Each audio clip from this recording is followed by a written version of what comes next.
fact that that is the role of National Bureau for Statistics. I think we need to be careful. Let's check on that. Section 3G, that they want to collect and publish trade statistics so that we won't have issues with conflict in data. Then the second is on the establishment of the governing board and membership of the board. We noted... what do you have against that? Is it National Bureau for Statistics will be the one to... That's not the only statistics they publish. That's the national body for statistics. But if these people are the trade facilitators of the country, what is wrong doing having that, and if need be, submit to National Bureau for Statistics? Yeah, we thought they should make the data available to the relevant authorities. Yeah, they can, of course. Yeah, that's what it okay, if it's what you're asking. It's okay. Yeah, that's what we are saying. Okay. Yeah. CBN, that presently they are the ones providing you with statistics. We are talking about the law. The law requires that National Bureau for Statistics will be in charge of... To have access to the data? No, to collect and publish. We don't publish. But there's nothing wrong with you publishing. Okay, we can go to the next section. Checks and basis for comparison. Anyway, just do your presentation. Yeah, the section on governing board and membership, we noted that some key stakeholders are excluded. For instance, we will require that the chairman of the board should be Minister of Finance and possibly include Accountant General of the Federation as a member of the board. Because this will give a robust policy direction to the board and also to enhance coordination between monetary and fiscal policies. I think it's important that we note those. Then on the financing of customs service operations, currently the federal government collects 1% comprehensive import supervision scheme, a levy for strategic intervention on trade-related projects and activities. We are saying that the Nigerian Customs is not the only agency involved in trade. Allowing it to take the 1% free on board will deny the federal government revenue to improve trade and its facilitation. Is there any word, there's intervention? Did you say the money is for intervention? No, for projects, really. You said here it's for intervention. Which projects? You didn't say it's for projects. Okay. You people are causing confusion. And I'm very good, we are going to take it very seriously. You disabled the technical committee that is supposed to manage this account. Yeah. They have no say. And you decided to abuse the account. You use it for Fontaine, use it for anybody, against the provisions of the Act. It's not for intervention. And it's an industry fund. It's not federal government's money. It's money paid by importers for the industry. Yeah. It's not an intervention fund. But no, the utilization is actually... Fund. Utilization should be administered by the technical committee. And the central bank is supposed to share it. Exactly. How many times have you met with the minister since she resumed as a technical committee? The Minister of Finance is a member of the technical committee. She has never met the technical committee, and she's not a member. Rather, the technical committee is answerable to her. The ministry is a member of the technical committee. Does it make the committee not to do what the Act has provided they should do? This is money meant for inspecting agents, not for intervention. Because if I leave you at the rate you are going, you use this money and go and marry more wives. So that is not the comprehensive import supervision scheme that provided this 1%, stated what the money is meant for. And that is how now you people abuse the funds, abuse the Act, and no, we don't have agents. We've not abused the Act. The brothers stated there are supposed to be appointed by Mr. President. Sure. And they are the inspecting agents. And now they're not in place. Customs are doing the inspection, and the money, nobody is explaining where the money is going to. The money is in the account, sir. Which, how much? The last statement you brought, you have only 56 billion in the account out of 300 something billion. You paid all the whole, you used Wafontaine and removed all the whole money. It's being operated by finance anyway, not CBN.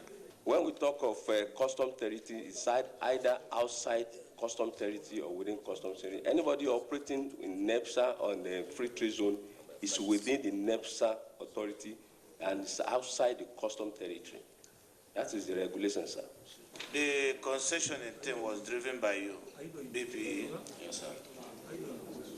Under that concessioning agreement, did you transfer completely the responsibilities of Nigerian Ports Authority to the terminal operators by the agreement? Because we've not seen the agreement.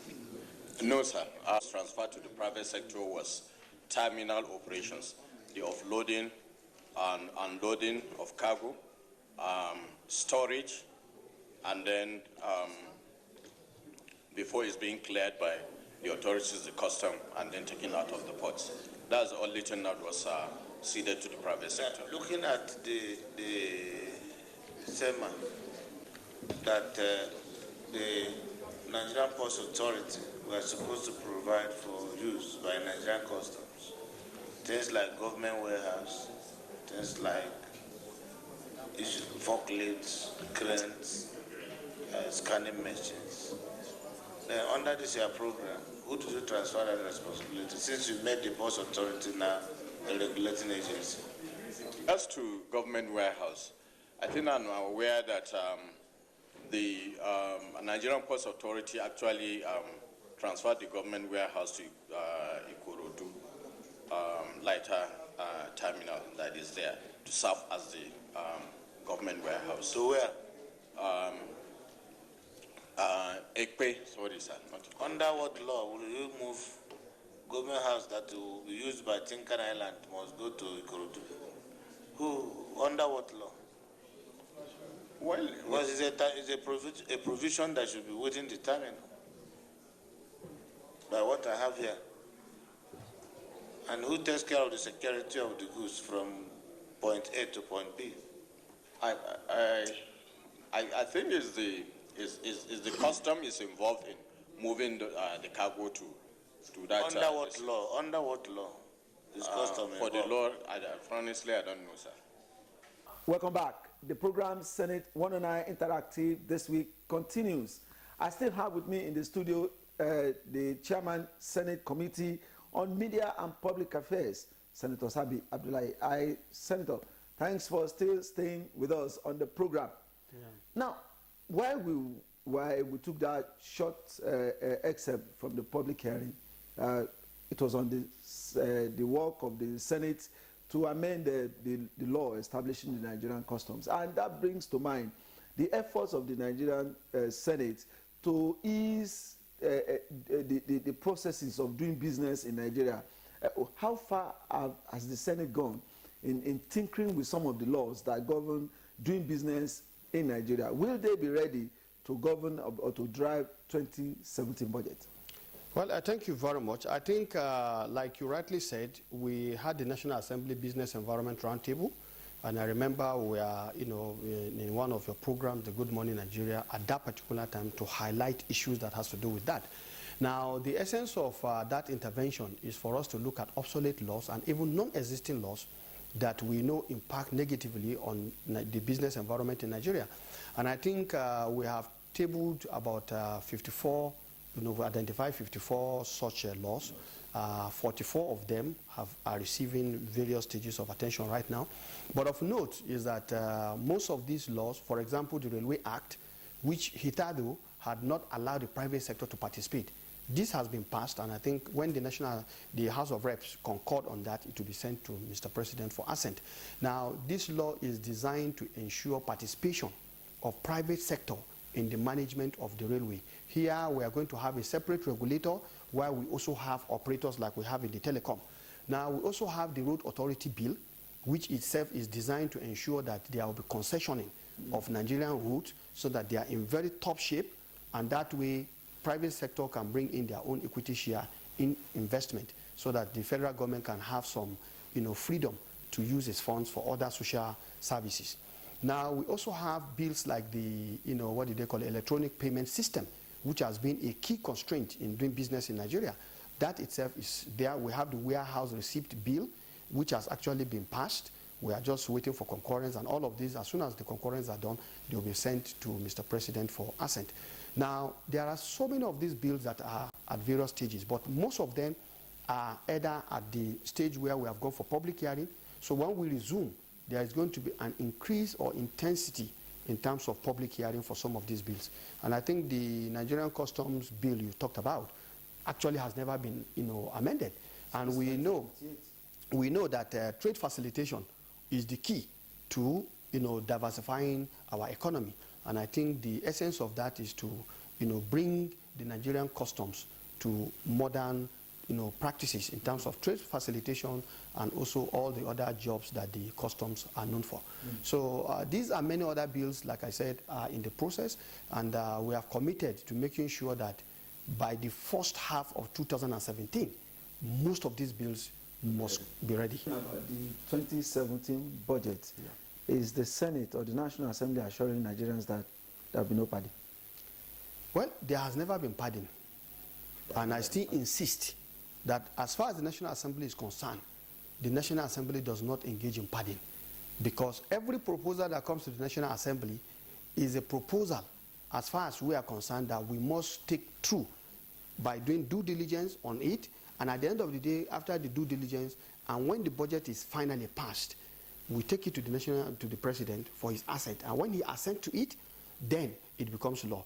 Remember, the Constitution also provides that where Mr. President refused to assent after a certain time, the National Assembly has the power of veto, and it becomes law. And the moment it becomes law, the executive has no option but to implement the law. So this is where Nigerians should appreciate the fact that the National Assembly does not involve itself in padding. What we do is to appropriate, and in appropriating, we have the right to tinker with it, to look at something the way it is, and if we agree with it, we allow it. If we don't agree with it, we change it, because we are representing the people. And we are better placed, all of us, representing various component parts of this country, to understand the problems of the country and to say so through the instrument of the appropriation. In one or two sentences, what are those things the Senate is promising Nigerians in 2017? We are promising Nigerians to be more proactive, as we have been in 2016, to be more. Because in 2016, we have taken so many issues. Immediately they come on board, we take them up and make sure that we debate on them immediately and try to give a position on it. We promise Nigerians more of it, and we promise Nigerians that by the first quarter of 2017, we will be completing our work on the constitutional amendment. Remember, when we finish our own component, it will be transmitted to the houses of assembly in the state. It is when they return it back and there is concurrence meeting the constitutional requirements of 2/3, then we will now package everything and send it to Mr. President for assent. We are also promising Nigerians that we will be ready with the changes or the amendment to the Electoral Act 2010 as amended. And we also promise Nigerians that the PIB will have been completed and the other phase of the PIB will be taken on board. And many of the recession bills, about 11 of them that we have actually, will also be ready by the first quarter of the 2018. I must thank you, distinguished Senator Sabi Abdullahi, for joining us on the program Senate 109 this week. Yeah, well, before I go, permit me to thank Nigerians for their wonderful support, for even their wonderful criticisms, because when people criticize you, it makes you to be on your toe. Nigerians have put us on our toes, and we have heard their voice. We listen to them because the Senate and indeed the National Assembly is the true voice of the Nigerian people, because we represent them, and we are not taking anything that is coming from them lightly. And I want to assure them that 2017 we will continue to do those good things, learn from our mistakes, because nobody is infallible, and we'll continue to do good. And surely, at the end of this 8th Senate, I want to assure Nigerians that it will be one of the best Senate that we have had. I thank you once again for coming on the program. My pleasure. Thank you. Well, on that very optimistic note, we come to the end of the program Senate 109 Interactive this week. On behalf of my producer and every one of us here, I am Shegun Ojelade saying bye-bye.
Its mountains stretch undulating, well complemented by hills, valleys, and green lowlands.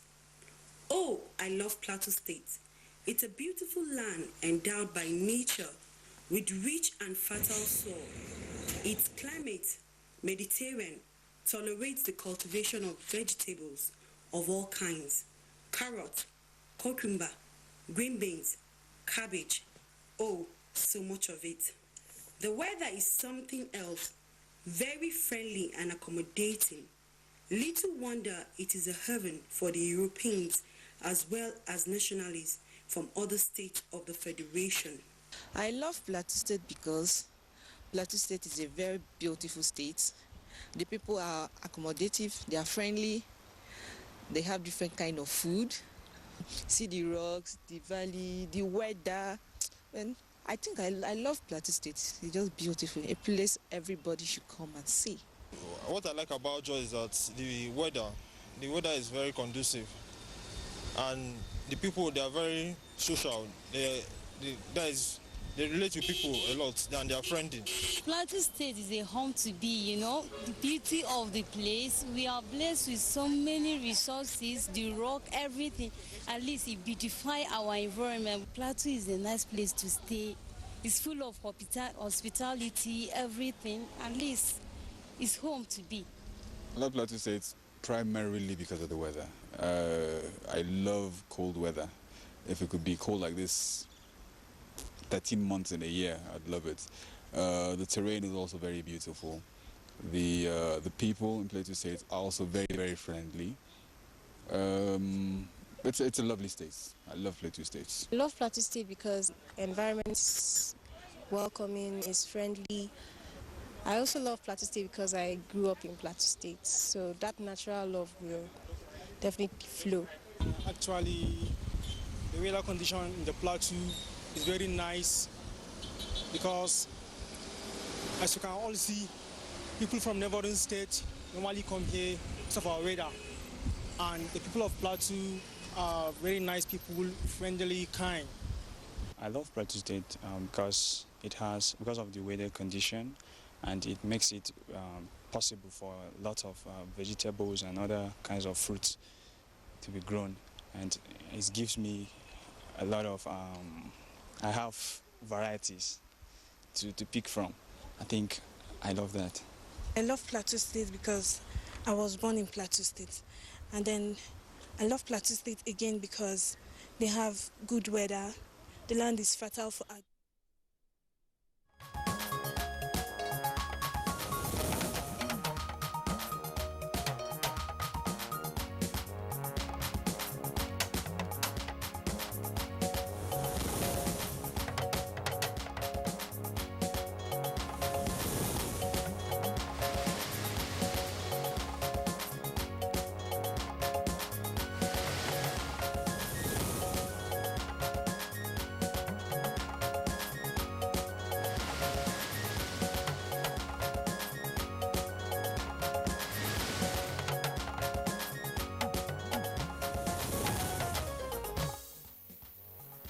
President Buhari receives Chinese Foreign Minister, promises to abide by all agreements with People's Republic of China.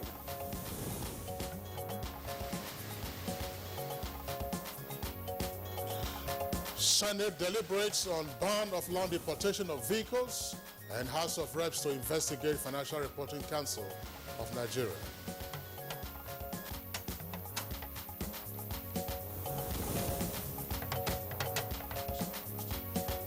The Nigerian Union of Petroleum and Natural Gas Workers suspends its 3-day running strike.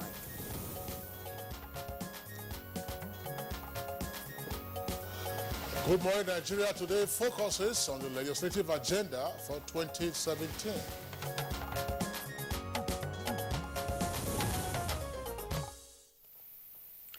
All right, all eyes are on the National Assembly, which constitute representatives of the people as they resume from their 21 days Christmas and New Year holidays. And I'm sure you want to guess why?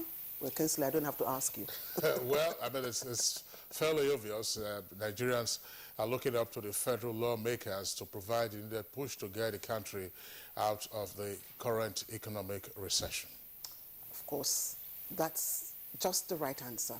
And one of those critical and urgent steps expected to be taken, of course, is the passage of the 2017 appropriation bill. All right, now, leaders of both chambers of the National Assembly, that is to say the House of Reps and the Senate, attested to this in their separate speeches on the resumption of plenary, making economic stimulation and growth the central focus of their legislative agenda for this year, 2017.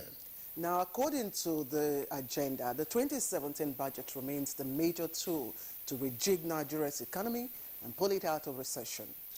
Now, in addition to the appropriation bill, the National Assembly also plans to concentrate on priority bills targeted at creating some 7.5 million jobs and reducing poverty by some 16.4%. All right, let's, of course, name some other areas of priority, and they include the constitutional amendment, petroleum industry bill, and, of course, the Procurement Amendment Act, which has already been passed by the Senate and is awaiting concurrence by the House of Representatives. So, when will the two chambers approve the MTEF and the FSP to pave way for the passage of the 2017 appropriation bill? And how should the lawmakers also reform the process of budget passage, considering the controversial budget padding allegation that occurred last year, which saw ultimately to the suspension of the former chair of the House Committee on Appropriation, Adumomeni Jibrin? All right, Kingsley, now questions, and of course many questions. The answers are not blowing in the wind. You will get to hear them right here on Good Morning Nigeria today. I am Claire Delabo Abdulrazak. Once again, it's always our pleasure to have you join us, and I know you're watching from all over the, the country as well as outside the country, Kingsley. Absolutely. We have viewers, of course, elsewhere in Africa and also around the world. You know, that's the tune in. And of those who do not have the opportunity because of time zone differences can, of course, visit the YouTube where the program is uploaded daily. The program, of course, runs from Monday to Friday, 7 a.m. to 9 a.m. I'm Kingsley Osadolo. I join my colleague Claire to welcome you to this edition of the program, reaching you as always live on the network service of the Nigerian Television Authority. And that's your choice station. Now, as always, we'll bring to you our other complimentary segment talking about the newspaper review, which is a must listen to. Business news will come up, sports and foreign, of course. We'll look at developments on the foreign scene, and hopefully we'll take our last segment, which will be arts and entertainment. But right now, it's time for the morning news, and Lydia Basse is here with us. Lydia, good morning. Good morning, Claire. Good morning, Nigeria, and welcome to the news. The federal government has granted Nigeria's citizenship to 335 foreigners who met stipulated conditions for such rights as provided for in the Constitution. Minister of Interior Abdulrahman Dambaza announced this while briefing newsmen after the Federal Executive Council meeting presided over by President Muhammadu Buhari. The Council also made several other approvals in respect of water and power, as well as solid minerals development. The last time this was done was in 2013. So we had some backlog of these applications. We have over 500 applications that we considered. Out of these 500 applications, 335 in total were recommended for citizenship, either by naturalization or by registration. There are 245 that apply for citizenship by naturalization and 90 by registration. And that is what is popularly known as Niger wives. This is for women from foreign countries who are married to Nigerian citizens. Nigeria has promised to keep faith with all agreements entered into with the People's Republic of China for enhanced development of infrastructure in the country. President Muhammadu Buhari stated this while briefing audience to the Foreign Minister of China, Wang Yi, at the Presidential Villa, Abuja. And the Senate has advised the Nigeria Customs Service to suspend further action on the ban of vehicles importation through land borders. National Assembly correspondent Waziri Zeyano reports that senators took this stand while debating a motion at Wednesday's plenary. The economy of other villages and towns that depends on the activities of vehicles importation shall be adversely affected to the detriment of all. The worst part of this policy is that the custom agents have gone back to car dealers in Kaduna, in Kano, in Abuja to seize cars that have already been imported even before the policy. And the House of Representatives is to investigate the activities of the Financial Reporting Council of Nigeria to ensure compliance with its Establishment Act. The House mandated its committees on delegated legislations and public accounts to convene a public hearing and report back within 4 weeks. That the governance code formulated by the Council as it relates to heads of non-profit making organizations is a clear usurpation of the powers of the National Assembly. Section 7.2 of the Financial Reporting Council of Nigeria Act gives the Council power,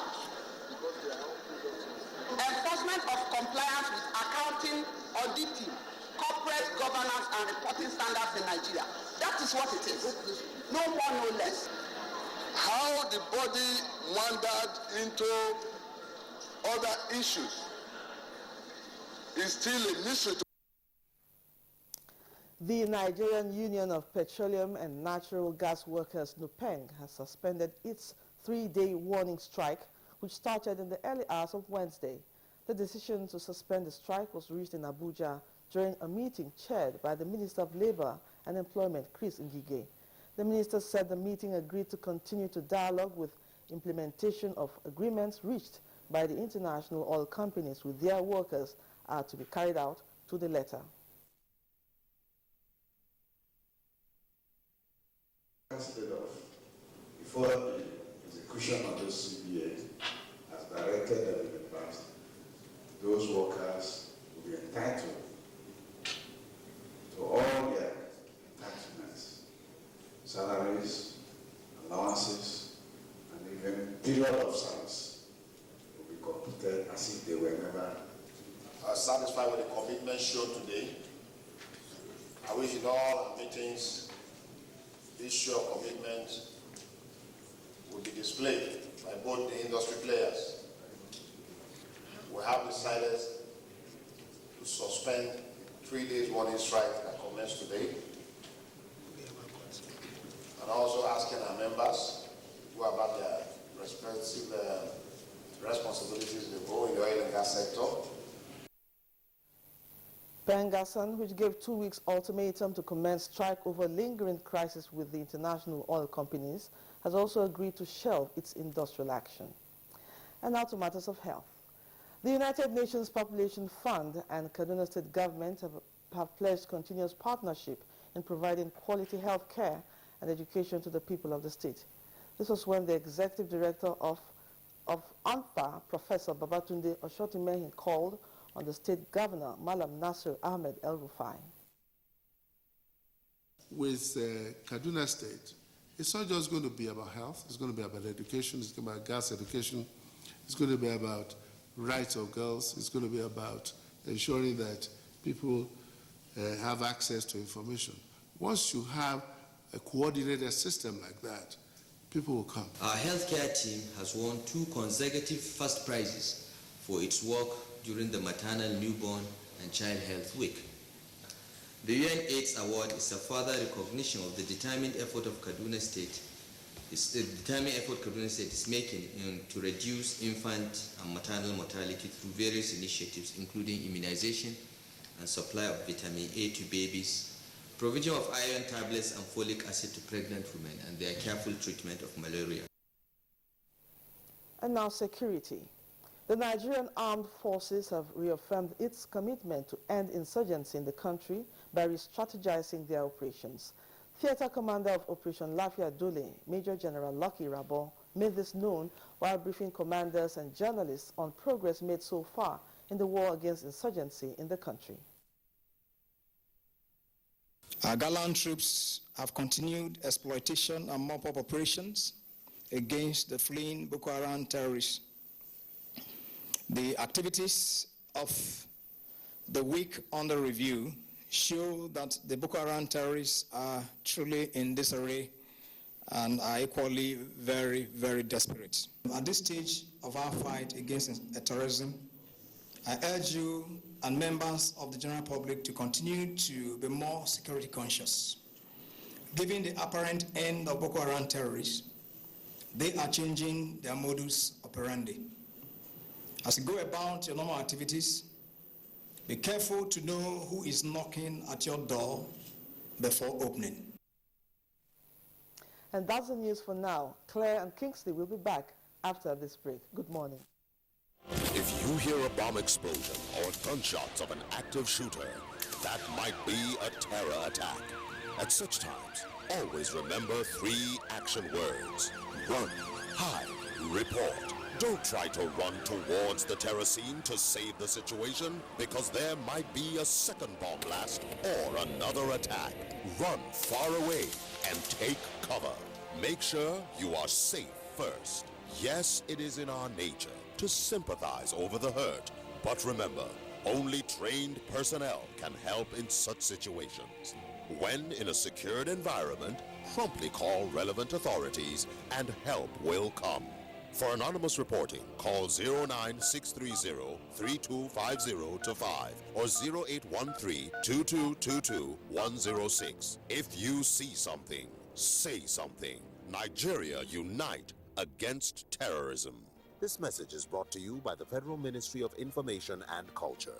Appreciating the resilience of the Nigerian Armed Forces, join the Minister of Defense, service chiefs and other stakeholders in the defense sector as we pray for the Nigerian Armed Force veterans of various world and internal conflicts. Venue, National Mosque, Friday 13 January 2017. Time, 1 p.m. The welfare of the troops, the veterans and the families of our fallen heroes is the responsibility of all. Be a part of the national appreciation of the resilience of the armed forces, our veterans and the families of the fallen heroes. The efficacy of prayer is not to be underestimated. Join other Nigerians as we pray for Nigeria, our troops, our veterans, our fallen heroes, and those they left behind. Join us. Announcer, Brigadier General Rabi Abubakar for National Planning Committee.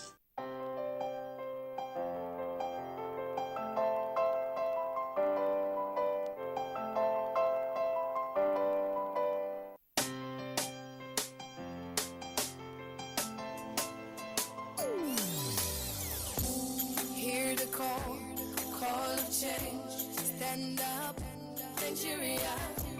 Change is here and it's going to stay. Change begins with you.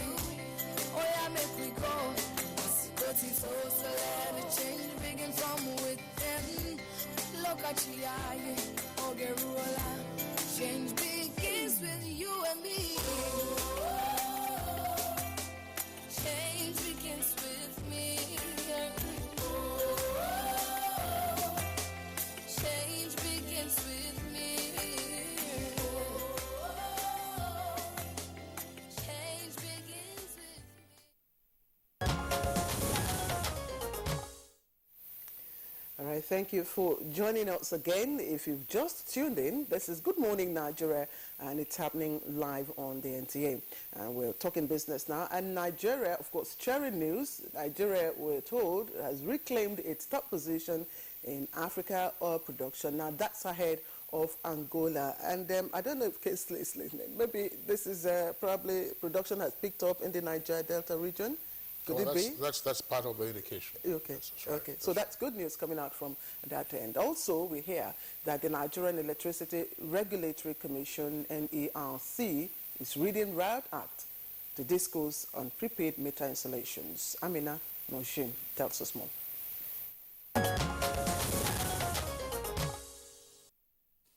Nigeria may have reclaimed its position as Africa's top oil producer, which it lost to fellow African oil producer Angola earlier in March 2016. According to the December 2016 oil market report of the Organization of Petroleum Exporting Countries, OPEC, crude oil production from Nigeria rose slightly above that of Angola even before the January 2017 planned production cut by OPEC and non-OPEC producers. Angola would be expected to cut about 78,000 barrels per day of its production in the agreement, which was sealed in late 2016. But as secondary sources indicate that in November, Nigeria and Angola produced 1.692 million barrels of oil apiece. Similarly, information from primary sources in the monthly report stated that Nigeria produced 1.782 million barrels of oil as against Angola's 1.688 million barrels, to show its takeover of Angola by about 94,000 barrels per day. Earlier in the year, when Nigeria lost its position as Africa's largest producer, its oil output fell to about 1.677 million barrels as against Angola's 1.782 million barrels. The Nigerian Electricity Regulatory Commission says it will sanction discos which failed to meter electricity customers to their networks before February 28, 2017. Nigerian Electricity Regulatory Commission, in a statement on its website, said that sanctioning of the defaulting discos would begin March 1st. The Regulatory Commission says its action was in line with the mandate of protecting the rights of customers. After consultation with the operators, directed discos to conclude metering of all customers before November 30, 2016. According to the Commission, at the expiration of that notice, granted 3 months moratorium, which will expire February 28, 2017, to enable the discos effectively execute metering deployment plan for customers. It stated that any electricity customer yet to be metered as of February 28, 2017 should report to the Commission to any of its forum offices in all states of the Federation. Africa's Financial Corporation, a Pan-African multilateral institution based in Nigeria, is likely to make a debut US dollar sukuk issued by early February. If the Africa Finance Corporation makes a final decision to go ahead with the proposed debt sale over the coming days, the sukuk will be issued in 2 to 3 weeks through a private sale. At least one of the banks arranging the transaction is based in the United Arab Emirates. A private placement normally requires less documentation than a bond listed in a public exchange. The sukuk would be structured with a murahaba format, a popular cost-plus structure in Islamic finance, and use Nasdaq Dubai's platform for murahaba's transaction, according to a report by Moody's Investor Service, which assigned a provisional A3 credit rating to the Cayman domicile special purpose vehicle. The Nigerian Stock Exchange has continued to reverse the negative trend that started the week by closing on a positive note. Here are some graphic details.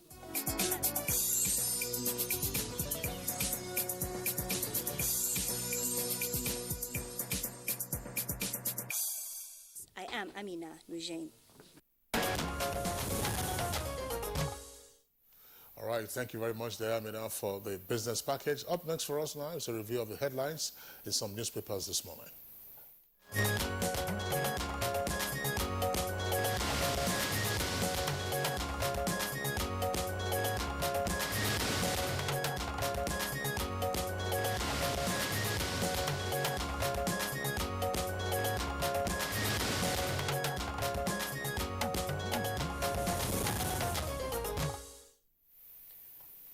And Bayo Toyebe needs no introduction. He's right here with us. Bayo, good morning. Good morning, Claire. Good morning, Kingsley. Good morning, Nigeria. All right, let's begin our review this morning with the Punch newspaper. The Punch is our first paper. Now, taken up from the top of the paper, just above the nameplate, you see Nigeria to get out of recession this year. This is attributed to the World Bank. Also there, Army recovers bodies of missing officer and 15 soldiers in Borno. Kaduna killings, that's the kicker. Sultan condemns hate speeches by clerics and politicians. Details of that story can be found on page 14. Now, beside the nameplate of the Punch, you have two other headlines there. I've admitted my report on Magu and SGF, I have submitted rather my report on Magu and SGF to Buhari. That's according to the Attorney General of the Federation. Now, EFCC lines up 14 witnesses against Justice Ademola's wife and a senior advocate. Details of the story can be found inside. But the lead story of the paper has to do with the ongoing controversy regarding the Financial Reporting Council, that is FRC. FRC has no power to fix Adeboye and others' tenure. That's attributed to the House of Reps. With the rider, lawmakers say ex-FRC chief, and so on and so forth. You have the other headlines there. And then below that, below the photograph on the front page, you have other headlines. Defect to retain post. Senate APC caucus tells Ekweremadu. Once again, defect to retain post. Senate APC caucus tells Ekweremadu. Ekweremadu is Deputy Senate President. And man, wife, 3 children die in Kebbi fire. Senate wants ban on land border vehicle importation suspended. So those are the front pages we're taking from the Punch this time. Claire. Okay, let's look at the Sun. And the Sun leads with FG Senate clash over ban on vehicle import. And it comes with 2 writers there. Customs instructs personnel to ensure enforcement, while senators order halt and raise panel. Now, just before that, immediately below the nameplate there, you find Ndume faults removal, alludes to Ekweremadu's ouster. You can read up the details of that. It's on page 6. And again, the top story there, you find Army recovers bodies of 16 missing soldiers. Kingsley also read this earlier. And the picture story on the front page of the Daily Sun is, of course, that of dignitaries and sympathizers at the burial of former governor of Niger State, Elijah Abdulkadir Ikure in Mina. And that happened yesterday. And just coming below that, UN probes southern Kaduna killings, and Sultan calls for prayers. Now, 4 die in herdsmen farmers clash. That's happening in Niger. It's also there are details of that you can find on page 5. Nupen suspends warning strike. You heard that earlier in the news this morning. Now, refineries resume kerosene diesel production. Details of that on pages 7 and 41. Now, Buhari, Saraki meet over 2017 budget. And that's the outlook of the Daily Sun. Bayo. Yes, let's start with the economy. The World Bank says that Nigeria will get out of recession in 2017. And this is predicated on 1% growth forecast by the World Bank on Nigeria's gross domestic product. The World Bank said sub-Saharan Africa totally is expected to pick up and grow by some 2.9% from adjusted commodity prices. The president of the World Bank, Jim Yong-kun, says now is the time to take advantage of increasing investment in infrastructure and people. And he says such investment would not only accelerate sustainable and inclusive growth, but will end extreme poverty. Now, going to the National Assembly, the Senate Committee on Custom is to investigate the circumstances that led the federal government to ban importation of vehicles through land borders. This followed a resolution on a motion moved by and supported by 5 senators yesterday. They argued that the ban has effected on 1st of January will lead to loss of 500,000 jobs. It has affected the economy of border towns and villages, and they also observed that the decision was premised on land border importation, undermining revenue generation due to duties evasion. The Nigeria Customs Service was urged to lift the ban and find alternative means of tackling the problem they intend to address. Also at the Senate, like you read, Claire, Senator Ali Ndume, after all, has been indicated to have lost his Senate leadership position to a vote of no confidence signed by 39 of the 63 senators of the APC caucus. The Daily Trust report that the vote of proceedings of the sitting yesterday indicated so. And in moving the motion for the adoption of the vote of proceeding, Senator Kabiru Marafa appealed to the Deputy Senate President to decamp from PDP to APC. In fact, in supporting the motion, Senator Abdullahi Adamu says, I'm asking Ekweremadu to decamp. Incidentally, this Deputy Senate President was the one presiding, and he ruled, I hereby approve the vote of proceedings with other issues removed. But all seem quiet, right, out there. The vote of proceedings is the record of the previous day's sitting. And so it now indicated the signatures of all those who signed and passed a vote of no confidence. But again, it's part of the mending fences. Sometimes if you mend fence, you also will create some other problems. But gradually, I think they are beginning to get their acts together. Well, let's take a look at the Nigerian pilot. Just below the nameplate of the Nigerian pilot, Undume accepts removal. That's on page 7 in greater detail. Says, I have no moral ground to remain in office. Although that headline is in contrast with that of Blueprint. Let me take this simultaneously now. As I said, Nigerian pilot says Undume accepts removal. That's on page 7. Says I have no moral ground to remain in office. Now, lead story for Blueprint says, beware, Undume wants a Kwerimadu and force removal. And then you have two writers, I never sacrificed ex-leader, that's according to President of the Senate, Saraki, and APC caucus lobbies Deputy Senate President. Details of the story on page 6 of Blueprint. Now, other headlines on the front page of the Nigerian pilot. Armed Forces Remembrance Day. Military closes Federal Secretariat Road. And lead story says Army redeploys 11 generals in new shakeup. Loses 2 soldiers in Boko Haram attack. Now, below the photograph on the front page of the Nigerian pilot, Jame bows to ECOWAS leaders, appoints mediator between Barrow and himself, and seeks amnesty. That's on page 4 in greater detail. Saraki orders staff audit in National Assembly. And federal government probes how states spent 510 billion naira budget support facility. Crime control. AMAC begins census. AMAC stands for the Abuja Municipal Area Council. Begins census of Okada riders and to establish radio station for indigenous languages. And federal government approves emergency repairs of Abuja-Kaduna Road. And judges withdrawal stalls hearing of Ikbazu's appeal. That's on page 5 of the Nigerian pilot in greater detail. Claire. Okay, and let me quickly run through the Daily Trust before we bring in Bayo. Nigeria backs One China, cuts ties with Taiwan. Of course, that's the story that's coming just immediately below the nameplates there. Now, of course, the other stories we have read earlier on.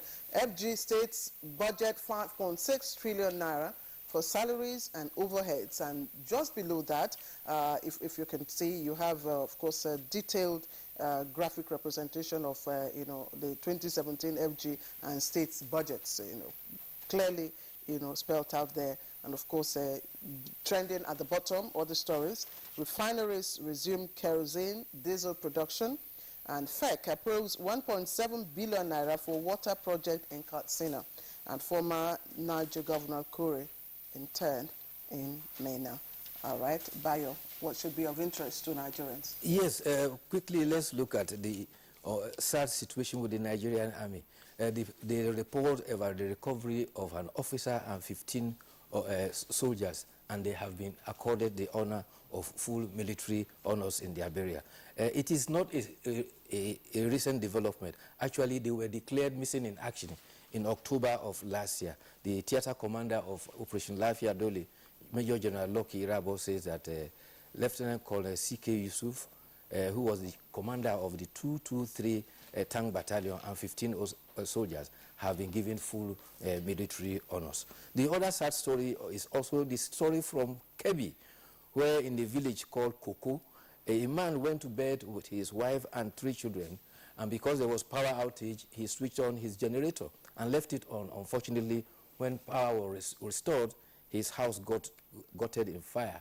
Neighbors could not save him and his wife and his 3 children. A very sad development.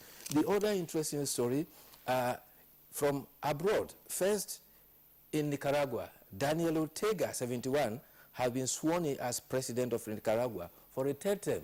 However, 4th term, okay. His wife, Rosario Murillo, was also sworn in as the vice president.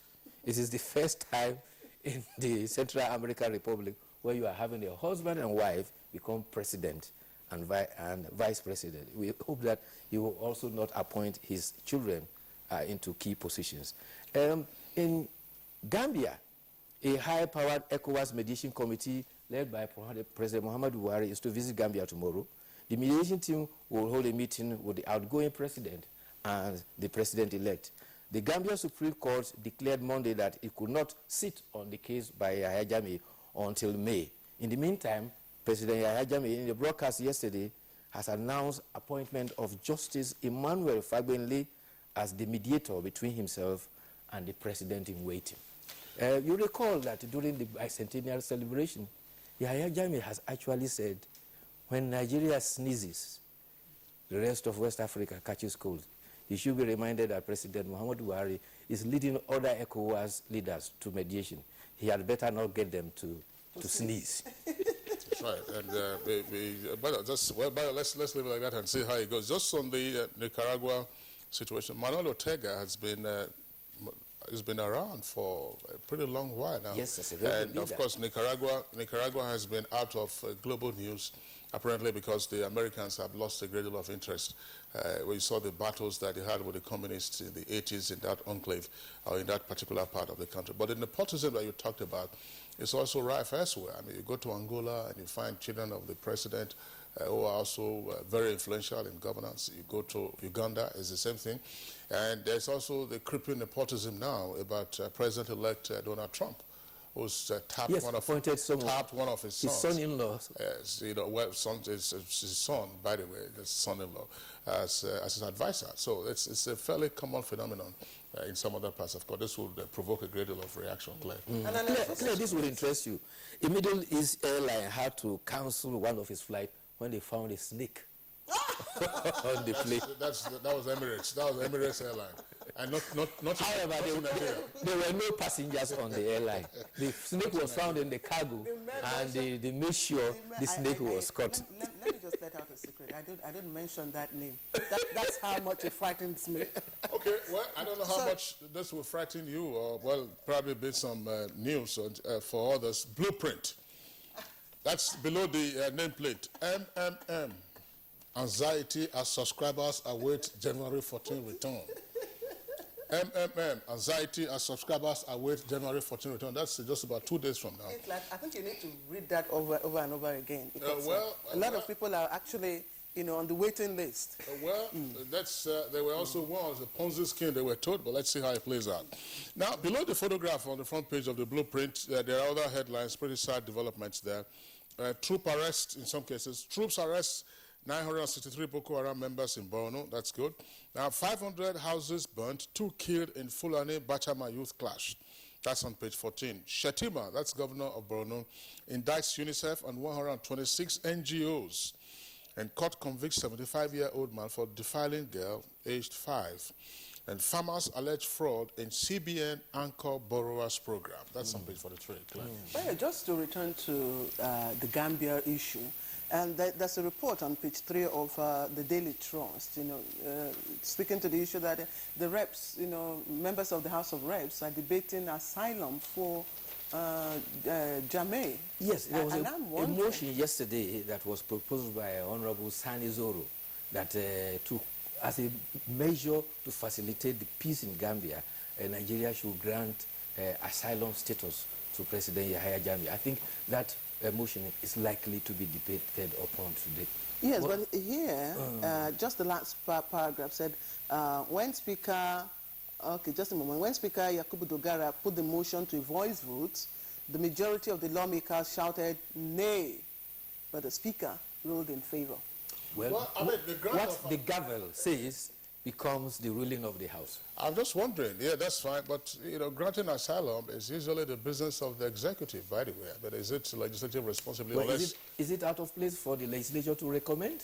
Well, not necessarily out of place, but the legislature at the moment is not involved with the mediation efforts. Yes. So if Yahya Jammeh chooses to go on asylum to Zimbabwe, and by the way, I'm sure that Mengistu is still on asylum in Zimbabwe because that's where he was granted asylum after he was removed from office. Ethiopia, yes. It might just be a different... But Bayo, let's just take this, page 2 from Nigerian Pilot. Page 2, it says, Saudi Arabia losing battle of the Bulge. And is that 1/3 of the Saudi population is obese. And if the trend of minimal physical activity mixed with the proclivity to eat cheap processed food continues, the pounds will only pile on. Now you see, there is a table there of the waistline war. If we can focus on that, you can see the country as at 1975, and as at today, Saudi Arabia, the percentage was 14.2, now it's 33.5. Wow.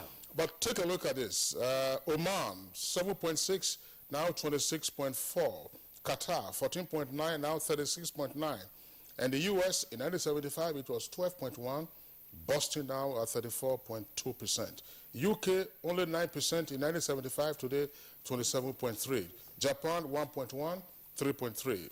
North Korea, 1.6, and today 2.8. But Nigeria is not indicated. Yeah, I was going to ask, what does it I'm say sure about that the figure probably will be will bust the tape. It will likely to be lower. You know, America, the anxiety was the advent of fast food.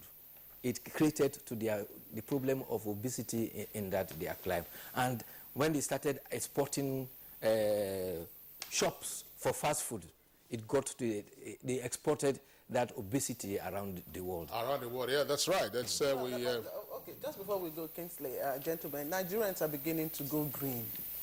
So just to add, it might not be as bad as you think. Well, the impact of going green might not be felt just yet, because the waistline probably just will indicate precisely if the tape can go around, you know. And prior to me, thank you very much. We'd like to thank you for being with us today. My waistline is within limits. Yeah, well, same with mine. For a man, I mean, if it goes beyond, if it 40 inches, they say, then it's a problem. Mine is sub 40. And yours too. So don't ask a lady what that's. Yes. All right, that's Good Morning Nigeria. We are reaching you on the network service of the Nigerian Television Authority. We'll take a short break now. When we return, we have lawmakers here with us, plus another guest to discuss the legislative agenda for 2017. Nigerians. Suicide bombers are not spirits. They are not ghosts. They are human beings like you and me. They live amongst us. They are your neighbors. They are your friends today, but terrorists tomorrow. So you must know your neighbor now. Security begins with you and me. Know your neighbor. Be vigilant. Be security conscious. Report suspicious persons, objects, and movements to the police and other security agencies. The security of our nation is a duty for you and me. If you see something, say something. Nigeria unite against terrorism. This message is brought to you by the Federal Ministry of Information and Culture.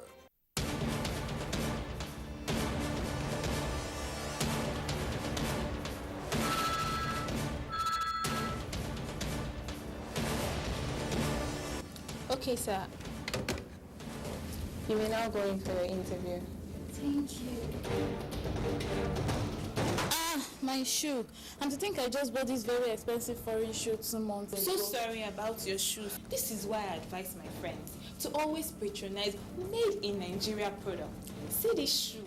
It's made in Nigeria and I've had it for 2 years and it's still as good as the day I bought it. Made in Nigeria products are good quality, and stringent government regulations and certification now mean the goods made in Nigeria meet international standards. Make the patriotic choice today. Buy right. Buy Made in Nigeria. This is a public service announcement brought to you by NTA. So what's up, sweetheart? You really look like you're up to something. I have a secret. Okay. I'll be going to Europe next week. Seriously? Yeah. Like you have your visa, your passport, your plane ticket? No, not that way. Some men are helping us. We pay them, they take us through the desert, and then we cross the sea into Europe. The desert, the sea. Isn't that the route where many have died? Yes, it is indeed a very dangerous journey. In 2016 alone, 4,900 people died while crossing the Mediterranean Sea to enter Europe. Many were Nigerians. For the very few who survived the journey, they are forced into prostitution or other crimes just to survive. Eventually, they will be arrested and deported to Nigeria. Don't be a victim. Don't go this way. This is a public service announcement brought to you by NTA.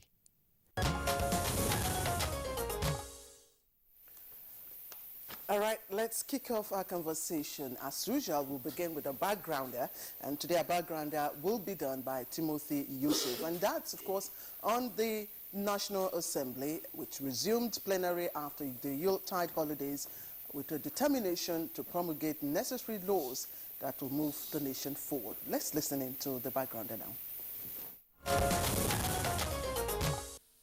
2017 will no doubt be an eventful year for the legislative arm of government. This might not be unconnected with the fact that Nigeria is facing challenges in different fronts, especially in economy and security. With the presentation of the 2017 appropriation by the President Muhammadu Buhari in mid-December last year, tagged Budget of Economic Recovery, it is expected that the National Assembly will work on it as quickly as possible. But that could not be last year, and the document has to be made available to all the 469 legislators. Besides, the legislators proceeded on a Christmas and New Year break, as it has been the tradition. Now that the Senators and House of Representatives members are back to resume legislative duties, hopes of Nigerians are high. Consequently, all eyes are on the lawmakers. This is not lost on the legislators either. They know that they must meet the expectations of the people, and the addresses of the leaders of both chambers on resumption show that the priority areas of the National Assembly this fiscal year include approval of the Medium-Term Expenditure Framework (MTEF) and the Fiscal Strategic Paper (FSP). This is to pave way for eventual passage of the 2017 appropriation bill, which they noted is most critical and urgent. Other areas of focus include constitutional amendment and petroleum industry bill, bills that were identified to be critical in getting Nigeria out of recession, as well as intensifying oversight, enhancing transparency and accountability. What then should be the agenda of the legislature this 2017 particularly? How will this arm charged with lawmaking, appropriation and oversight come to the rescue of Nigeria at this critical period of economic hardship? These are some of the issues on GMN. All right, Timothy Yusuf, thank you very much there for that background report. We have been joined this morning in our studios by distinguished Senator Aliu Sabi Abdullahi. He's chair of the Senate Committee on Media and Public Affairs. Distinguished Senator, a pleasure to have you on Good Morning Nigeria. Yeah, good morning, Nigerians. My pleasure to be here. Thank you. All right, and then we also have with us Honorable Abdul Razak Namdas. He's also chair of the House Committee on Media and Public Affairs. Honorable Namdas, a pleasure to have you on the program. Thank you so much. All right, Claire, well, let's kick off, gentlemen. 2017, a new year. We're 12 days already into the new year. But of course, it doesn't synchronize with your own legislative year. But Nigerians have their own calendar year, which runs from the 1st of January to the 31st of December. Kicking off with the plenary, there are indications as to what the National Assembly hopes to achieve this year against the background of the somewhat unpleasant experiences of last year, particularly with regard to the economy and then some social dislocations arising from conflicts in different parts of the country. What exactly should Nigerians expect from the National Assembly, and on what issues would there be priority attention? Let's begin with distinguished Senator. Well, thank you very much. First and foremost, we give glory to God for witnessing this very year. And we have said it in our previous messages to Nigerians that we are more than committed to ensuring that we do what we have been mandated to do constitutionally. And in doing so, we are promising to ensure that the welfare and security of Nigerians remains the primary purpose of our actions. And I think upon resumption, we have already begun to demonstrate the fact that we mean business. And, when you say agenda, perhaps let me say clearly that we already have an agenda. But what we are going to witness is implementation of this agenda through various legislative activities and actions. And I think it is these activities and actions that we should begin to look at, because our agenda is very clear: diversification of the economy, strengthening our legislative process so that we can do the lawmaking process, the oversight process as legislators in a manner that we promote good governance. I think we have made this very clear. And then the budget reform and some of the critical bills that we have actually identified, saying that we are going to now prioritize. We're not going to take every bill that just come in. We're going to prioritize them in terms of the impact they're going to make. And I think upon resumption, our Senate President, the very, active and, cerebral, leader that we have, has articulated the way forward as we resumed. And I think the issues he has brought forward here is, first, he has noted the fact that we already have a trajectory, because in the preceding year, within 4 months, we were able to pass 46 bills. And, you know, we have 68 that have gone to second reading, so which is the highest ever within such kind of time space. And so, looking at what we have achieved, he has now put us on a trajectory that we need to now deepen the processes leading to this success and to do more. And in doing more, here he has actually identified the areas that we need to look at. First, we have the MTEF, the Medium-Term Expenditure Framework, and I think we have harmonized both the Senate and the House. We intend over the next 1 week, I think, to make sure the MTEF is passed. And the subsequent week, I think within the first 3 days of the subsequent week, we should be able to take the debate on the 2017 budget. And talking about the 2017 budget, we already have a timetable, hoping that all things being equal, as it is said, ceteris paribus, we hope by end of February, 28 February to be specific, we should be able to have the budget for 2017 ready for transmission to the executive. So this is on the side of the budget. And then looking at the economy, you will recall that we already have the National Assembly Business Environment Roundtable, and where we identified some very critical laws that need some work, where we've already started work on 44 of those. And as a result of the economic recession, we further went in to prioritize, I think, about 11 of these bills so that we'll be able to pass them. Now, the plan here is to work side by side with the budget for this year, so that as we are passing the budget, we are also going to have simultaneous passage of some of these very important priority bills. I think a classical example here is the Procurement Act, which we have amended to support the Made in Nigeria project. And I think what we're just waiting for now is the concurrence from the House, and the House is surely upon resumption ready also to do that concurrence. Now, that is with respect to the economy. We also consider the issue of power, because we realize that if the economy has to move out of recession, the present situation, the epileptic situation of power, and the crisis that is within the power sector must be resolved. And I think that itself, and the aspect of security, these are the issues we have put very frontally, if I will put it that way, and we are definitely ready to go. Okay, just before I bring in Honorable Namdas, I want to rewind, because I'm sure Nigerians would want to hear. I'd like you to explain to us what exactly is happening, at the Senate. Are we about to see another leadership rumble? Well, I don't think we're going to see any leadership rumble. As you know, that is the highest legislative body, and the maturity of purpose and the degree to which we are ready to make sacrifice is not in doubt. And I think from what you have seen yesterday, incidentally, I wasn't in Chamba yesterday because I had to be in Mina for the burial of the late former governor of Niger State. And from what I have seen, even outside my being in the chamber, I think it is very obvious that, yes, there was a leadership change where we have a new Senate leader. And the Senate leader, the immediate past Senate leader, I think has taken it with good faith, and that is the hallmark of maturity.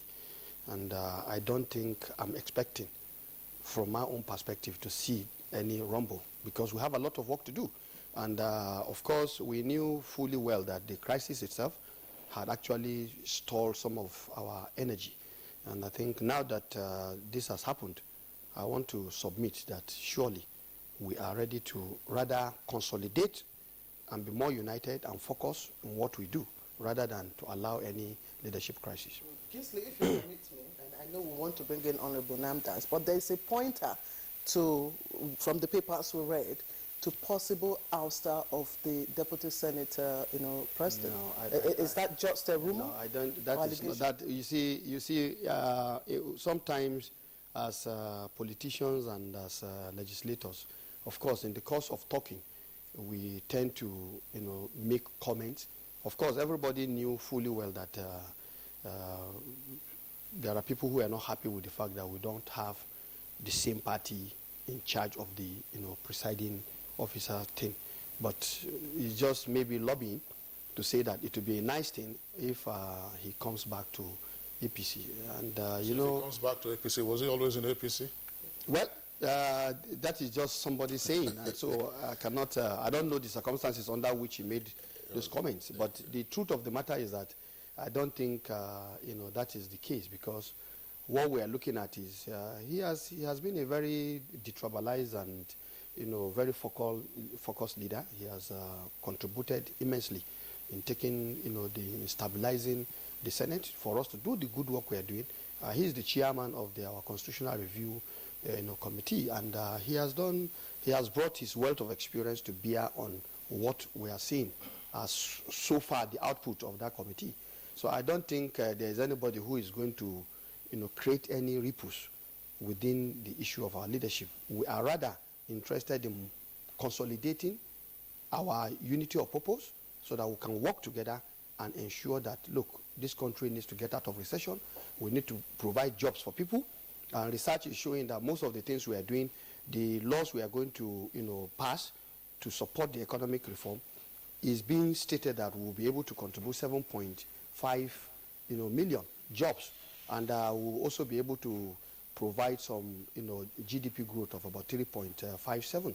So with this kind of positive pointers to the good work in terms of the impact of our legislative, output, I think we are more interested in making progress rather than allowing any controversy to be on the way of the Senate. All right, Senator Sabi, thank you very much. We'll come back to you because of this now. Honorable Wabi Razak Namdas, you listen to your counterpart from the upper legislative chamber.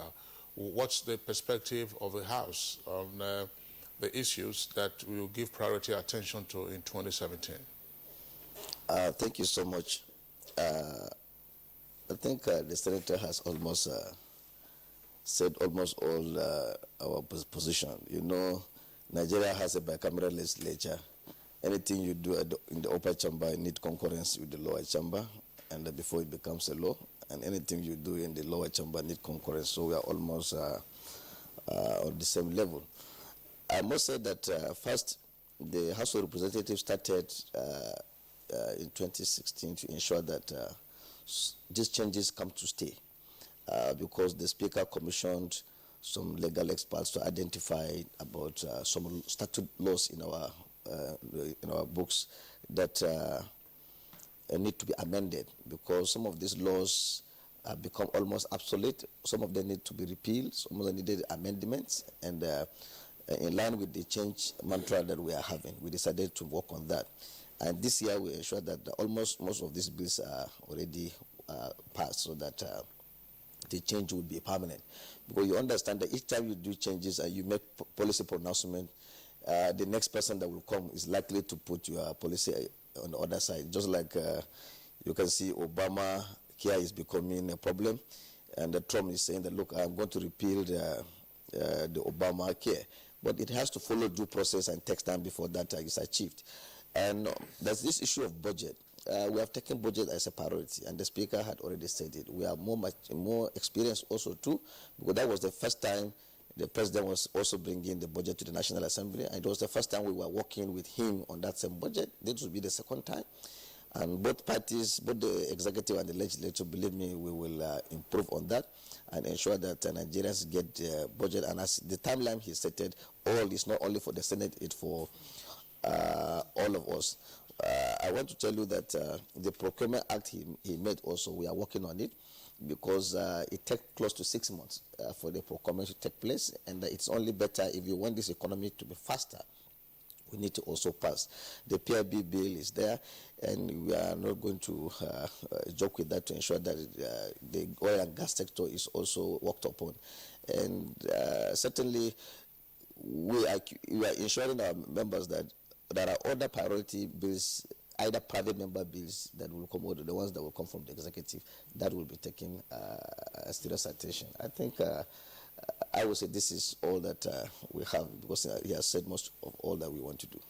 Okay. Okay, Honorable Namdas, I know it was in the House that the budget process, started having issues with regards to the responsibility of the legislature.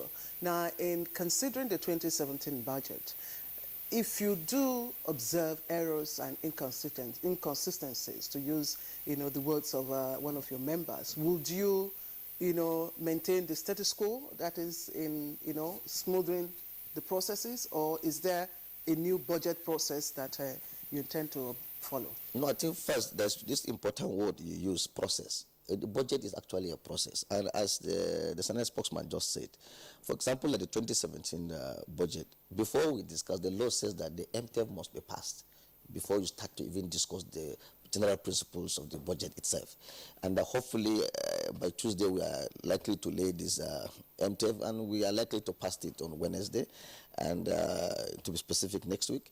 And that means already we can now start talking about the debates. And copies of these budgets have already started distributing it to members, because all the 469 members, both in the Senate and the House of Representatives, must have copies of this budget. And we have to also go through this budget.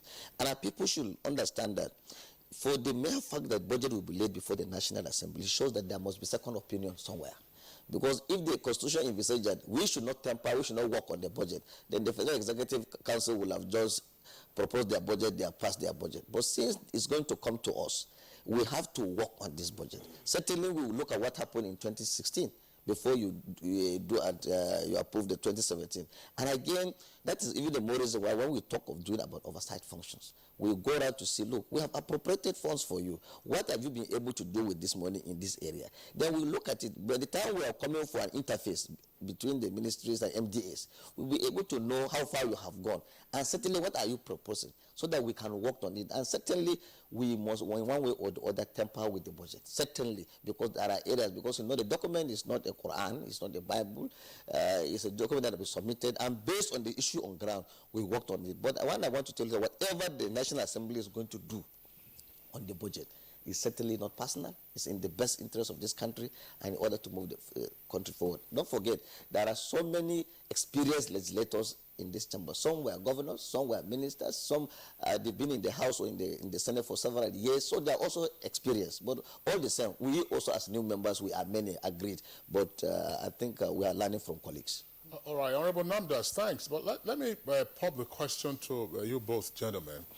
Now, some persons are beginning to ask the question about the proper labeling of the federal budget. That's to say, the 2016 budget. You passed a bill indicating that it will run into 2017. So is it a 2016-2017 budget we are considering? And or is it the 2016-2017 budget that we have? And then what you will now be dealing with will be the 2017-2018 budget. What exactly do we have? Have we, by stealth, as it were, reconfigured the normal calendar run of the budget, as well as the constitutional provision that would allow expenditure until the passage of, a new appropriation bill? So what exactly are we saying for purposes of clarity of labeling? Is it 2016, 2017, 2017, 2018? Well, what we are having now before us is the 2017 appropriation bill. That is what has been laid before us. And appropriately, what it was tagged is 2017 appropriation bill. And because it's a bill, it is not an act.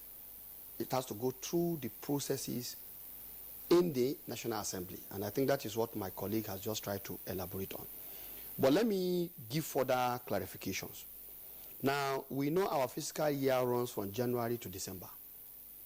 January 1st to December 31st. Yes. Yeah. But then over the years, because of elements you may call bureaucracy, inefficiencies within the system, of course, the budgets are not submitted to the National Assembly in good time. It takes time, the pull and pull before finally, when it is passed, usually we find ourselves running into another year. That has been the situation from 1999, as we have seen. But like I've said, this 8th Senate, and indeed this 8th National Assembly, is saying that we want to move forward. We want to correct the mistakes of the past.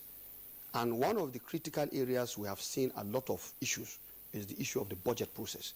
And that's why there was a budget reform committee. And that budget reform committee, I understand before coming here that they've already submitted a report.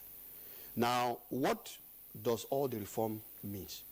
What we are trying to do right now in the reform, and that will now be further encapsulated into a bill so that it now becomes a law.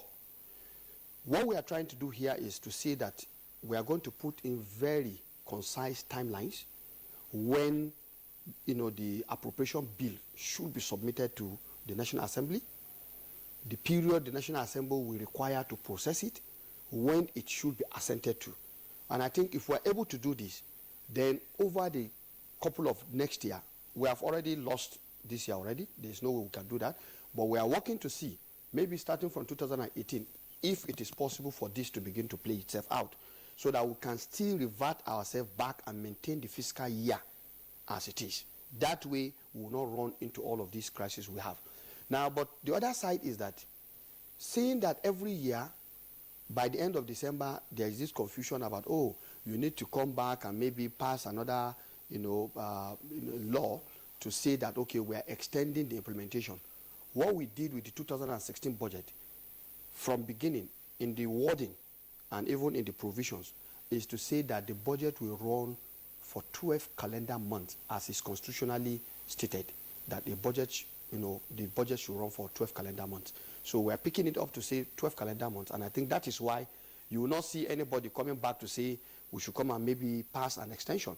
The bill we passed as the 2016 Appropriation Act is already having that provision that the implementation is going to. When and if you pass the 2017 appropriation bill, when will be the commencement and ending? What would be the commencement? It's still going to be the same 12 months. But that's then what I'm asking. Is it 2017? If that would be 2017, it would be 2017, of course. Just as he said, a budget takes 12 calendar months. And it is not the problem from the National Assembly, because the National Assembly, by the law, you are just to wait until this budget is laid, the estimates and proposals are laid by the executive before we work on it. It becomes our property. So first, it is the duty of the executive to propose, but this has to go. Right now, let me tell you, the 2016 budget runs up to May. Exactly, and when the 2017 budget is passed, that's no problem, because don't worry, because what we are saying that the law is that the budget must run for 12 months. So 2016 budget will go up to May. That is the truth. And again, where we continue to move on this, because we actually, after passing the budget, it is not again the job of the National Assembly to implement the budget. This is why there is checks and balances. It has to be implemented by the executive. And it is our duty now to go on oversight, to come and confirm what percentage have you been able to implement this budget. So the process, I think you should understand, it is arms of government. It's between the executive and the in terms of budget process. So they have to initiate and have to work on it. And it's because we are making it clear. In fact, we are helping the executive in this manner to make sure that it still runs 12 calendar months, so that some of these projects, some of these things we are doing, do not run the risk of having not been implemented. So, but if we do, right now, assuming we are able to pass by February, the ending, and then, for example, the implementation stage has been at least up to 100, and it can take effort. Okay, we say this is March, it could take 1st April or so, but that we have to exhaust the 2016 before we work on the 2017. We're not splitting hairs here, but it's just important for constitutional purity. There's a provision in the Constitution which allows the executive to spend in a new fiscal year on the basis of the approvals that were given in the preceding year. So did the lawmakers, did you advise your mind to this before now prescribing that this will be a 12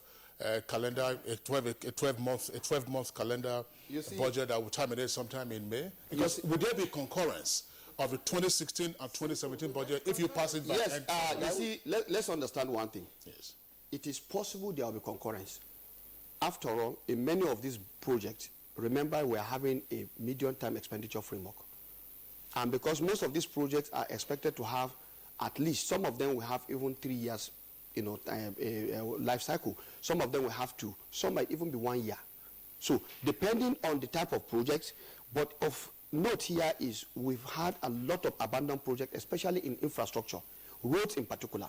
So for roads, here it is the same project. And of course, if there is funds that are available for people to implement, because the key constraint right now, we know because of the economic recession, has been the fund flow to project. So based on what we are having now, like I have said, we are looking in the long term to have a period in which definitely we will have our budget running within the context of our fiscal year of 1st January to 31st. But in this interregnum, in this interim period, definitely some of these issues you are raising are necessary situations we must manage. And like you have said, it is the role of the executive, because if I give you 12 months period to implement and you are able to finish in 6 months, the other 6 months is just going to wait. So I want to believe that if the executive should also step up their process, and I think we have understood from our oversight functions, 6 months to process, what did they call it, procurement, is just way too much. I was in the executive side at one time, and I knew I headed procurement. I know it's quite a lot of tedious process. So I think we have recognized this, and that is why we are now bringing amendment to cut down the number of days so that within a very short time, MDA should be able to process and implement their budget. So I want to believe that if the executive manage what they are expected to do properly, the 6 months you talked about is actually the subject of amendment also in the constitutional review process right now that we are having, because we also realize that maybe because it is said that you have 6 months, there is lethargy on the side of the executives. People are not feeling that, okay, we should, and that is not good for our planning purpose. So that is why we are also taking all of these things together so that one after the other, if we piece them together, in the long term, I think we should be able to have a much more information on this. Just take this with you, because we understand that the National Assembly is also contemplating setting up a budget office. We already have it. So how would it enhance the... No, we already have what is called NABRO. That is the National Assembly Budget Office. Research Office. This is national. That is why we are working on giving you the assurance of efficiency at the end of the day on this budget, because we worked on the office worked on this budget, analyzed the budget. In fact, even region by region, for people to know what is going on, so that it's easy. After we pass the budget, you can be given, take what this is for the Northeast, you can look at what happens in the Northwest, so that you analyze the budget, so that you can be see. I wanted to add the information on this. The acronym for this is NABRO. NABRO. Business and Research Office. Business. Yeah. I mean, budget. Sorry, Budget and Research Office. Thank you. Yes. And I'm a member of the Constitutional Review Committee, and this issue of budget timeline is something we are also trying to work on it. What is happening is that in the last, when President Jonathan couldn't sign some of these amendments, was because the document was made just one single document. And if he was not interested in one of the piece of the amendment, it was like throwing the baby with the bathwater.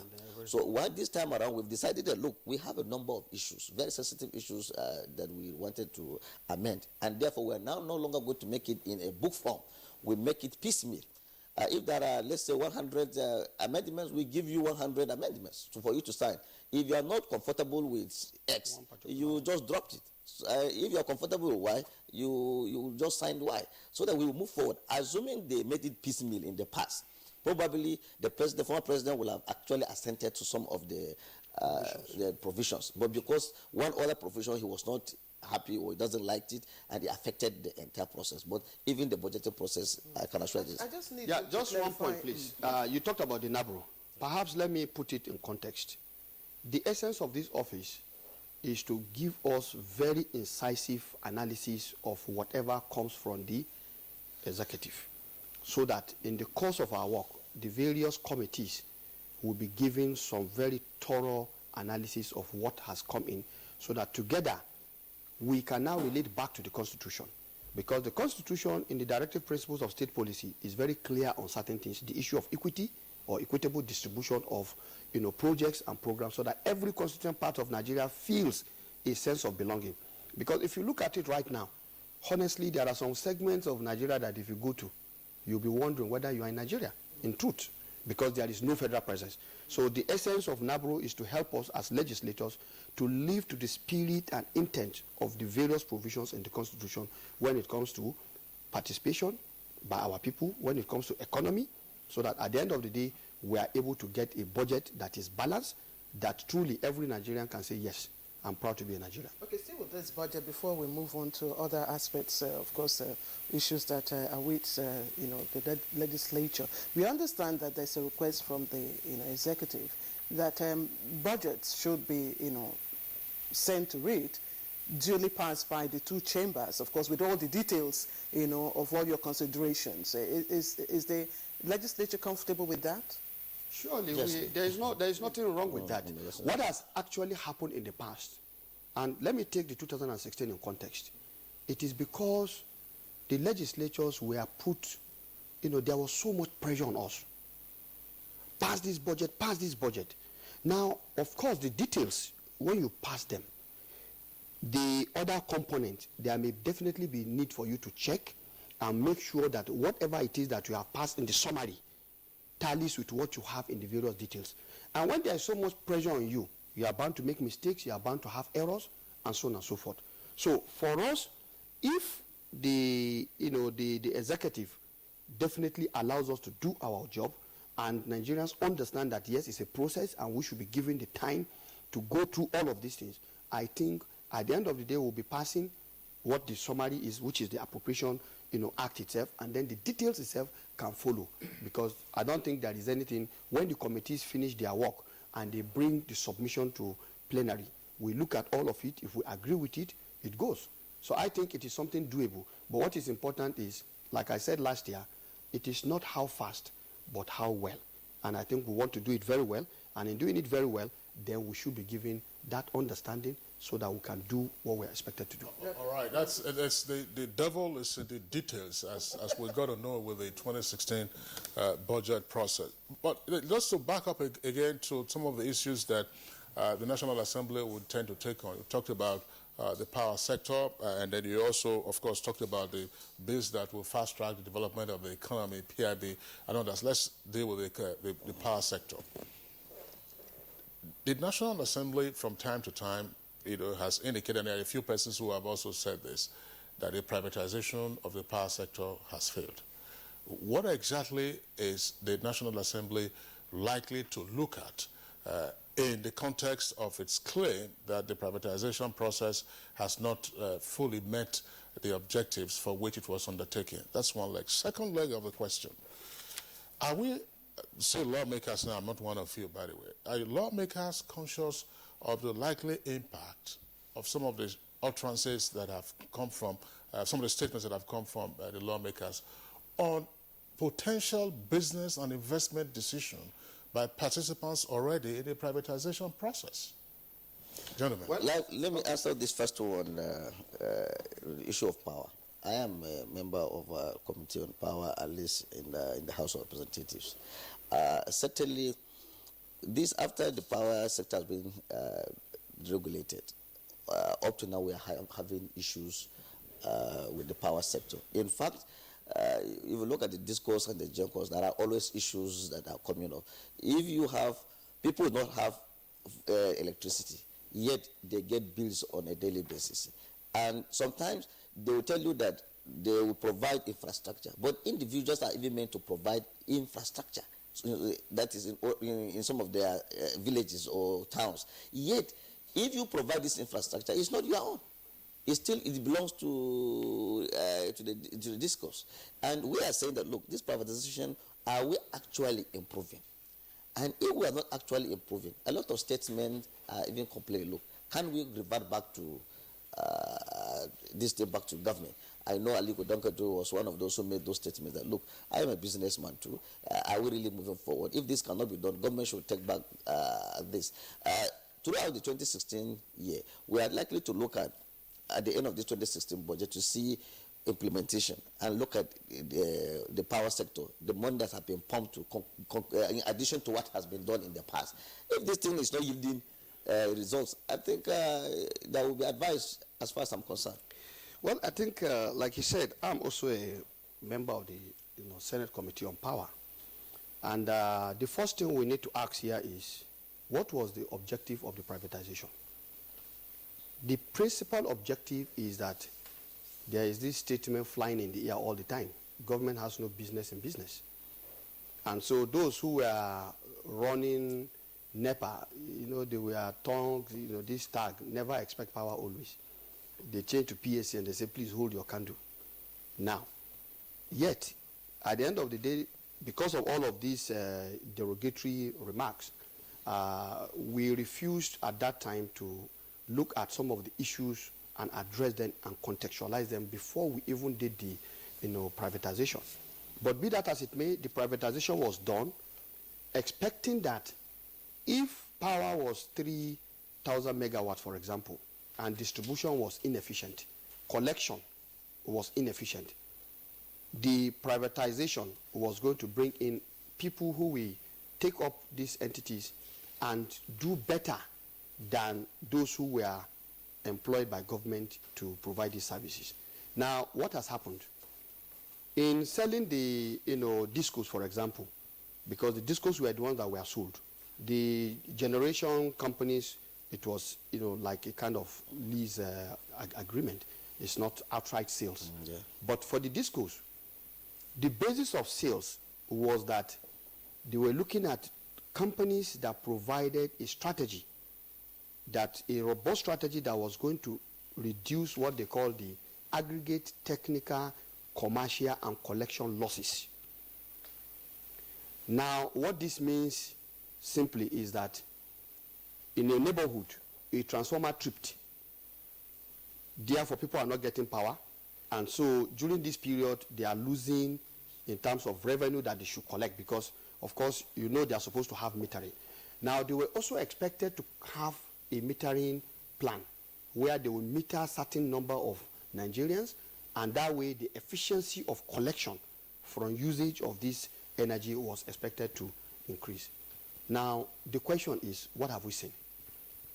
In the last visit by the Senate Committee on Power, I was not part of it because I was on another assignment.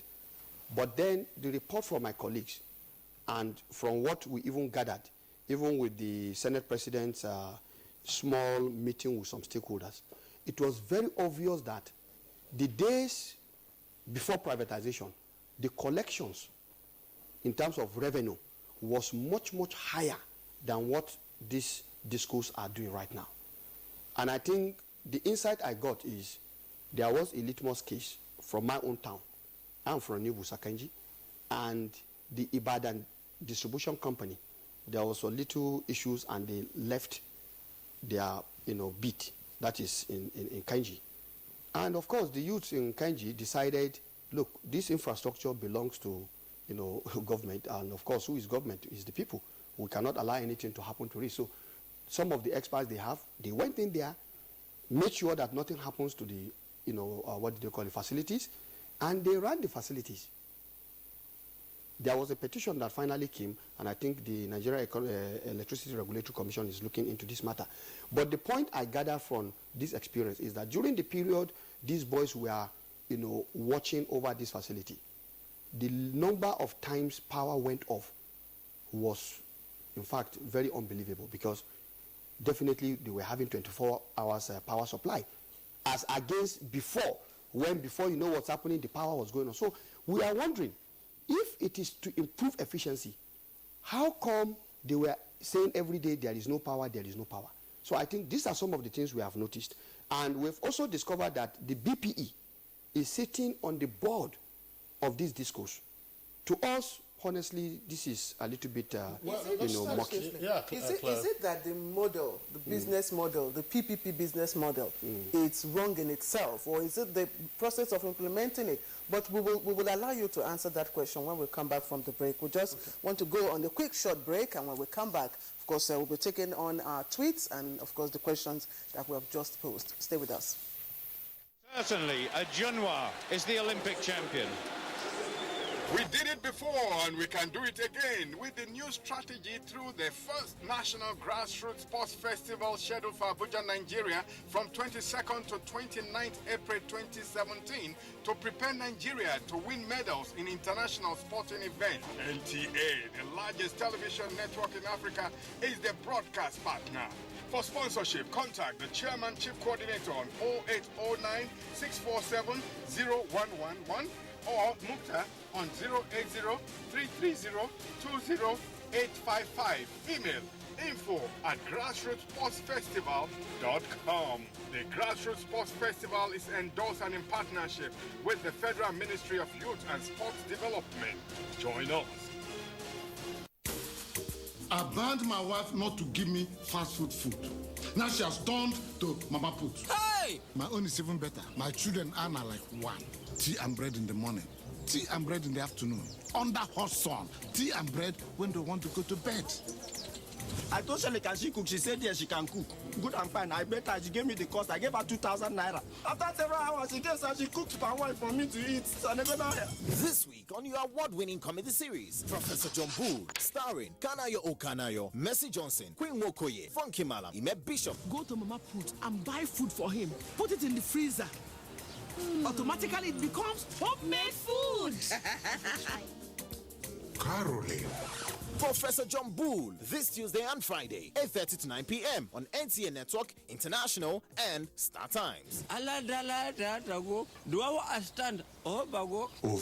and out. Welcome to the new speed of life.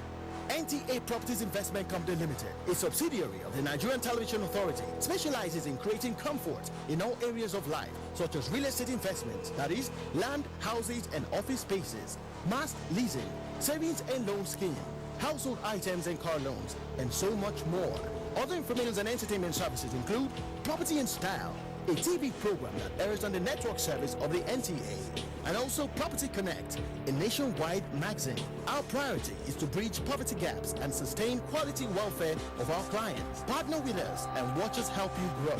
Pay us a visit today at the NTA headquarters permanent site, Area 11 Garki, Abuja, or our Lagos office at number 15 Awolowo Road, Ikoyi, Lagos. For more information, visit our website on www.ntaproperties.com.ng, or you can email us on ntapeak2000@yahoo.com.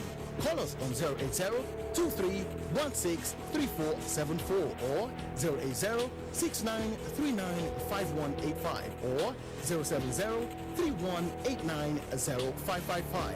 NTA Properties Investment Company Limited, the much needed help at your doorstep. All right, you're welcome back. But if you just joined us, it's Good Morning Nigeria. We are reaching you live on the network service of the Nigerian Television Authority. Of course, this morning we are discussing the legislative agenda for 2017. We still have with us the spokespersons of the two chambers of the National Assembly, that's to say the House of Reps and the Senate. We have been joined at this time by another guest, is Dr. Catch Ononuju. He's a public affairs analyst as well as Director General of the Heritage Center here in Abuja. Dr. Ononuju, a pleasure to have you join us. Thank you for having me. All right, now just before we bring in Dr. Ononuju into the conversation, to indicate that we already have reactions from our viewers by way of tweets. We'll take those tweets now, and then we'll continue our line of questioning. This one from Dele Mejabi says, with corruption charges against some principal officers of the National Assembly, will legislative agenda work in favor of Nigerians? All right, and Mohammed Ibn Issa tweets, same legislators who criticize the removal of speakers of State's House of Assembly still find joy in the impeachment of the Senate leader. What are we saying? And this one from Change to Progress, wishing members of the National Assembly the best of 2017. They need to be open and focus on critical issues. Their budget should be online like that of the executive. Mike Anyako tweets, that's great and good news. That's, of course, the issues that they've raised. The National Assembly has potentials to making laws that will help to reflate Nigeria out of recession. Festus Akimboye, the legislature must work with the executive to ensure delivery of efficient, responsive, and value-for-money services to Nigerians in 2017. And Idawari Brown, well, what are their plans and agenda, and how do they plan to deal with the Niger Delta issue that led to some problems in Nigeria in the first place. And Victor Ohio-Sumo has this tweet. Good idea, but the National Assembly should liaise with the executive to resolve conflict areas to ensure the seamless implementation of the laws. And Dele Jack Solomon tweets, proper green legislations to address environmental challenges such as desertification, erosion, climate change should be a priority. Muhammadu Ibn Isa tweets, Honorable Namdas, I believe budget padding is ideally not in the interest of Nigerians. And Festus Akimboyewa again, National Assembly members must not scheme for undue advantages when working on 2017 budget. Nigerians say no to budget padding. And Don MOC has this tweet, Honorable Sabi, that's Senator Sabi rather, what are the plans for the teeming unemployed youth all over the Federation? It's not in your agenda, as we can see. And last but not the least, Sunny Michael Omakoji tweets, we've had so many promises cancelled in this country. We want Senate and reps to tell us how they intend to cage recession. And those are the tweets that have come in. I'm sure you'll keep them coming. Just before we conclude our discussions, we have, of course, Dr. Katch Ononiju right here with us. But Dr. Katch, just before we bring you in, I asked a question. I asked the distinguished senator a question. I'd like him to respond to that question, and then you can also make your contributions. Yes, thank you very much. But before I respond, I think it's important to assure the Nigerian youth that we are youth-friendly, and we are surely concerned about the state of unemployment. And like I said earlier, the plans we have with respect to the bills we are going to pass, which we say we are working simultaneously to pass it so that as we are passing the 2017 budget, we'll have some of these bills passed. Already a study under the National Assembly Business Environment Roundtable Group has shown that if all of these bills are passed and signed into law, it has the potential to bring 7.5, that is 7,550,000 jobs into the economy. And I think that is a demonstration of the fact that we are concerned with whatever it is that is going to bring jobs to the Nigerians, and the youth are the focus. So I think I just thought it's important enough that I should respond to that, because it is about the youth. If they constitute the larger percentage of our Nigerian population, then whatever it is we do as the primary purpose of governance must address their concerns. Now, having said this, you asked a pointed question. Can we say that the privatization has failed? With respect to the distribution companies... No. I said, is that model, privatization, PPP, okay, I thought, in itself, the question is it Kingsley. Ineffective? Or is it the manner, the process of implementing it in our country? I think from what we gather from experts, the model we took was presupposing that, of course, there will be some subsidy at certain levels. And perhaps maybe the stage at which the subsidy was being implemented is what the problem is, leading to the issue of liquidity. But despite that, I think what we have also seen is that there is lack of sincerity in terms of the collection by the discos of funds. The generations, they generate and they pass on. But then at the level of collecting money and, of course, remitting to the bulk trader so that settlement can take place, I think that is where the problem is.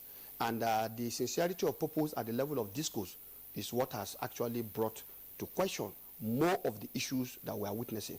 Because if the discourse are alive to their responsibility of the metering and ensuring that even the transformers we have in the various neighborhoods are not tripping, then definitely usage. People who buy will be able to, because when I have a meter and there's no light, of course you can't get any revenue from me. But if I have a meter and there is light, surely as I consume the light, you are earning your money. So I think this is where the issue is. And I think for me, based on the fact that some people were operating, and there was, I think, about 60% collection, we were told, but now it's less than 40 or in that particular range. If you are to use that as a benchmark, then definitely you will say that the discourse are failing. Yeah, well, just again, let's get a comment on the privatization of the power sector from Honorable Namdas. Honorable Namdas, of course, there are three critical sectors in the power, or three critical subsectors in the power sector. You have the generation, you have the transmission, and then you have the distribution. some of the issues that would appear to be causing the headaches that we are having with power supply, ultimately to the end consumer, are these problems sufficient to warrant the proposition that you throw away the baby with the bathwater, or are we being impatient from the legislative perspective? I think certainly the distribution has been having, at least no generation that was privatized. It is, look at, it's a distribution. And the way this distribution is being made, and anywhere we go, people are always complaining. Services are being ineffective, and people are not efficient in this. In fact, just like you said, if this is done to improve the power sector, are we actually improving? We don't need any society to tell us that there is a problem on ground. And certainly, my take is that we have to still go back and look at the essence of this. If we are not moving forward, then something else should be done to ensure that Nigeria get value for money. It's unfortunate that even smaller countries like Chad have been stable and we cannot be stable here. I think something should be done. We will have to review it.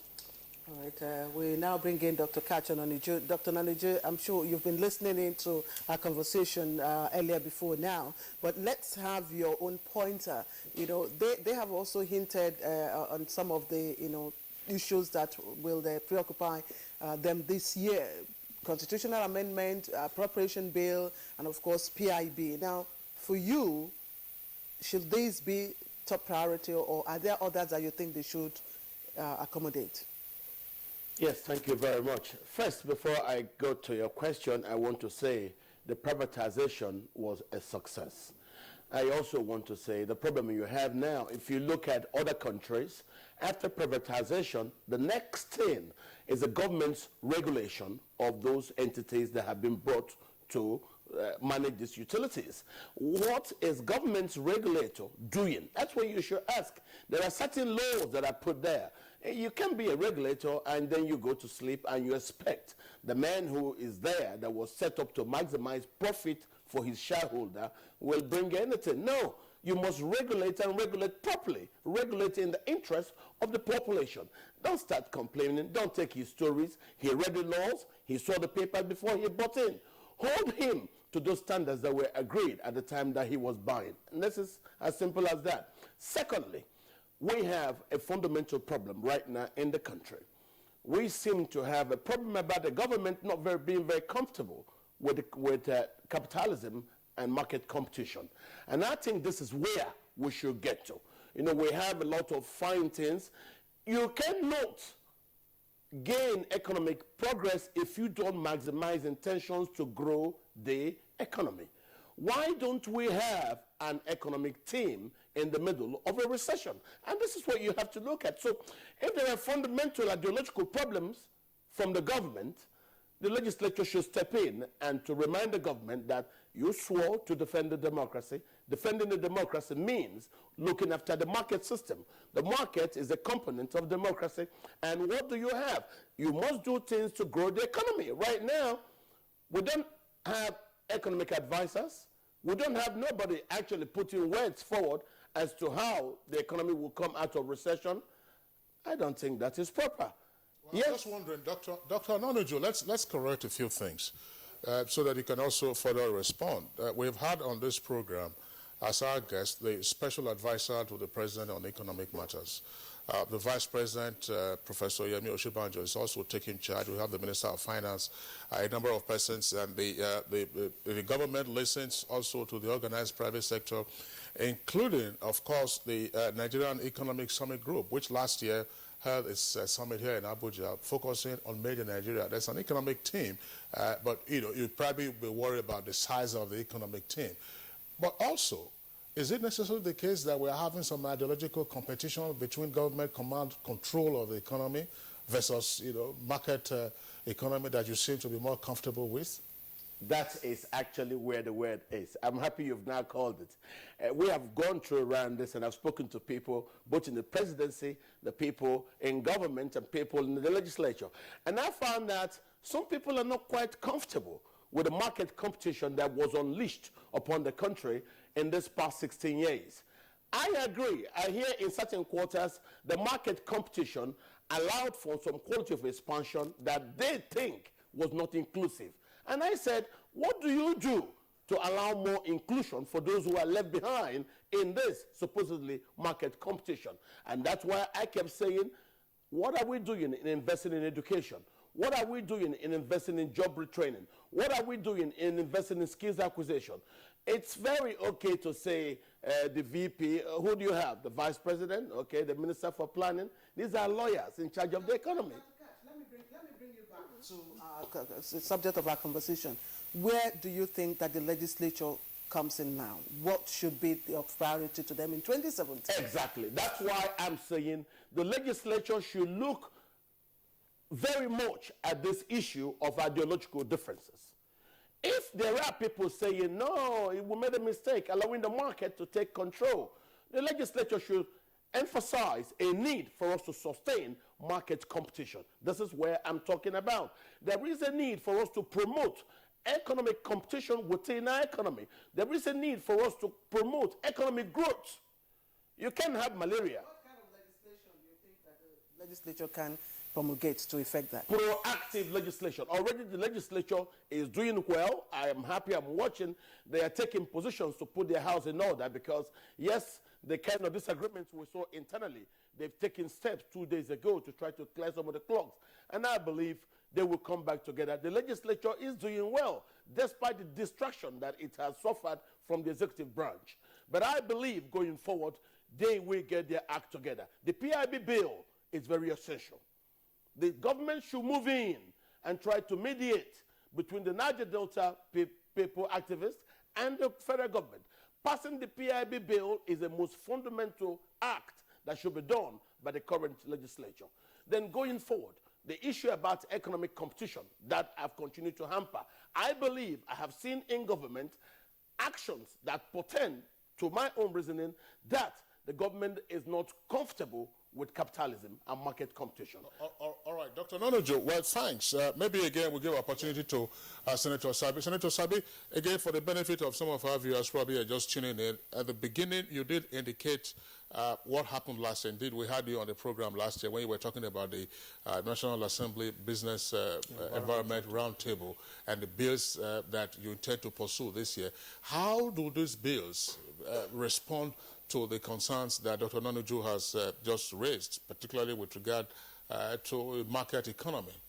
Well, I think the points he's raising are very valid. However, let me say that perhaps he has not followed very closely the bills that we have going forward, because we have bills that are designed to address the concerns he has raised. We know in every, even in the best of the capitalist world, you know, the issue of antitrust, for example, is a key, because you don't replace monopoly. Because at the end of the day, if you don't have very strong regulations, then you end up with a monopoly. And at the end of the day, of course, you know, after a while, then the economy itself might perhaps be at the mercy of that monopolist. So the point is, the National Assembly is in tune with these realities. And definitely we have a bill. I don't know where that maybe is part of the bills we have taken already for second reading, but I know we have the anti-competition, you know, what did they call it, a bill. That is a bill that is designed to ensure that even in competition, you don't do unfair competition to try to edge some people out so that you have total control. As you know, we know it is not good for even a capitalist economy. And then we also have this issue of consumer protection. And in fact, in the welcome speech by the Senate President, he has raised the issue of protecting our consumers very clearly. Because even when you allow market economy, then the issue of protecting the consumer from sharp practices must be a key priority. And I think it is part of the bills.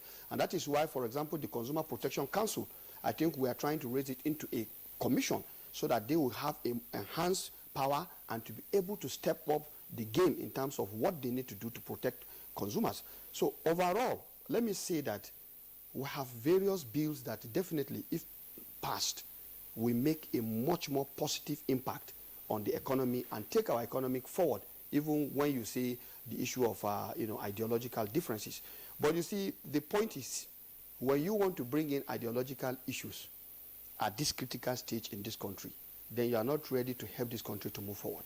Okay. I think that is my own position. Let's bring in Honorable Namdas. He talked about the PIB bill, and of course, one of the tweets, did ask what the legislature is doing to help the issues, of the Niger Delta. Now, if you're going to consider the PIB bill, in what form, and might this form address the concerns of the people of the Niger Delta? Well, I want to say that in the House of Representatives, the Speaker had cause to be telling the executive, please can you forward in your own version of the PIB bill so that we know what, and it was not coming.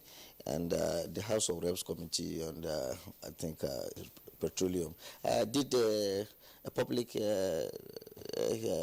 I think when they did that, they brought all the stakeholders in the oil and gas sector, because right now in the House of Reps we have 2 private member bills in respect to this.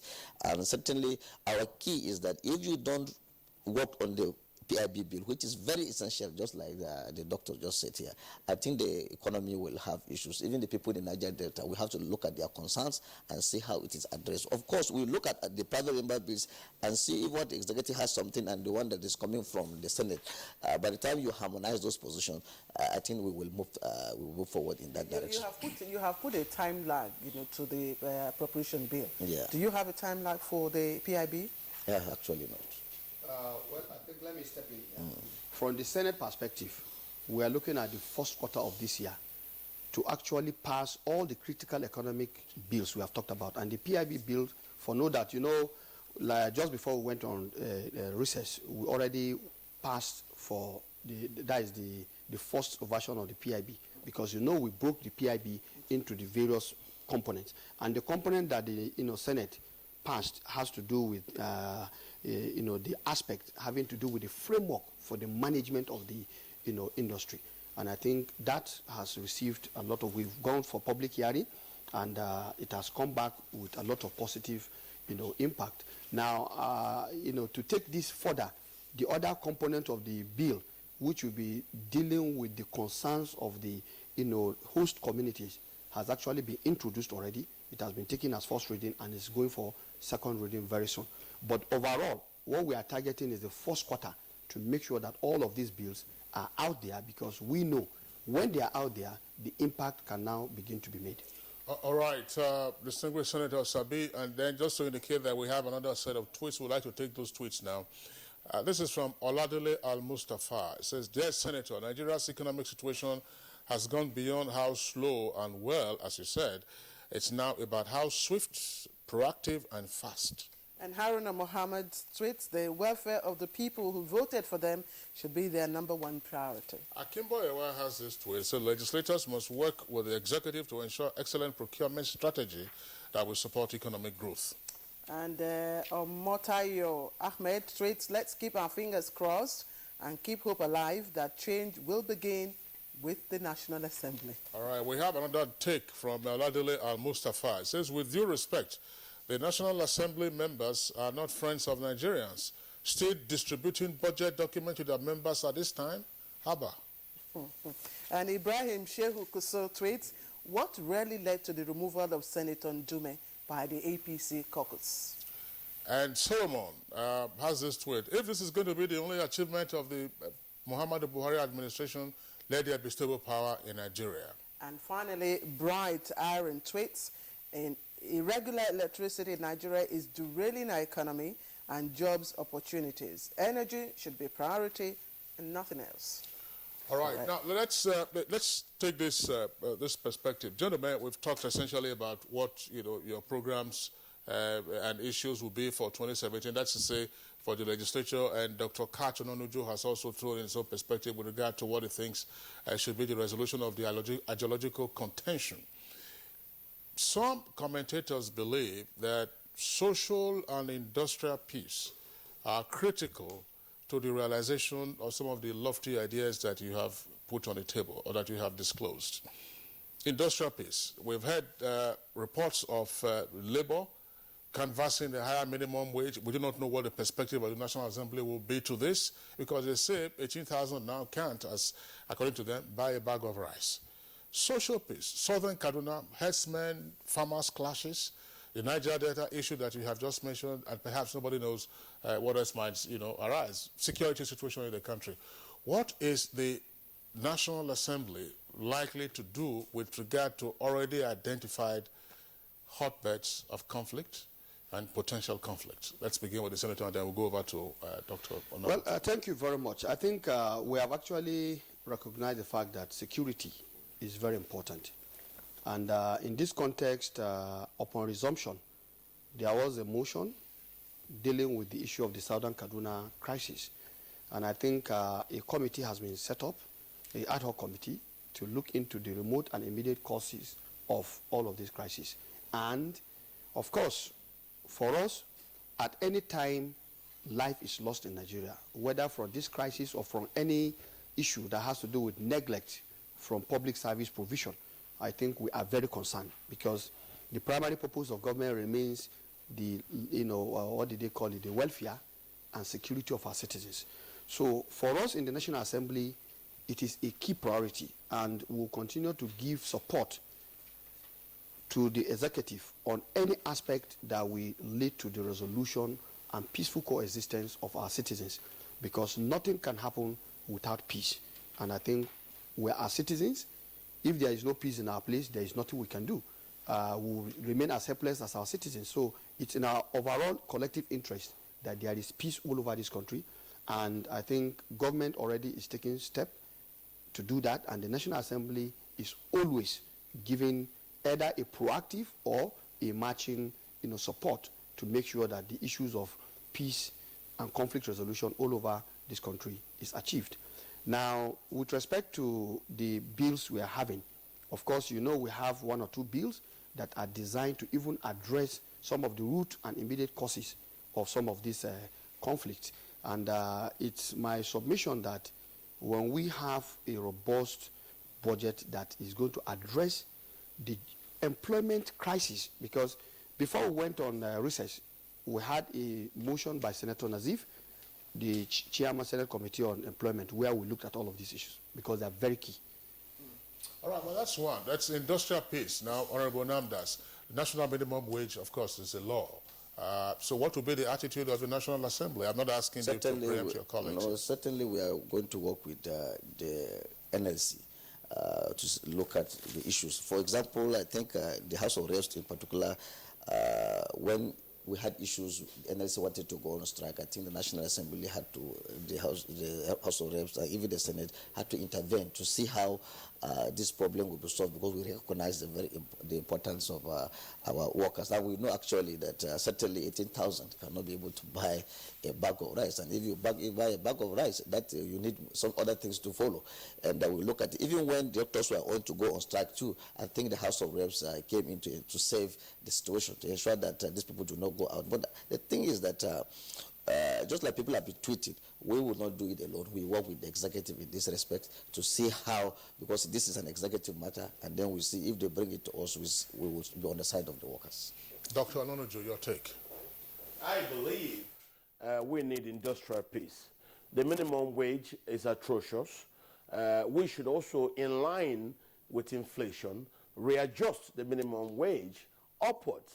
I'm looking at something politely around 58 to 60,000 as minimum wage. If we're very sincere, the government should also be very strong in prosecuting those who have been responsible for the infusion of the ghost workers. I've not heard anything from the government since I had names were passed. When you do that prosecution, then the next thing, you raise the wage for those who are legitimate staffers of the federal establishment. Let the federal government take the bull by the horn by actually paying its staffers much good wage, and then could encourage the private sectors to try to set such protocols.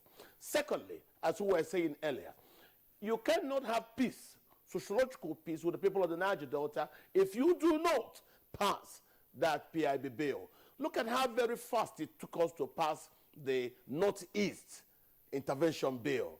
If it took us that fast, who says that we couldn't in 1 month pass the PIB bill?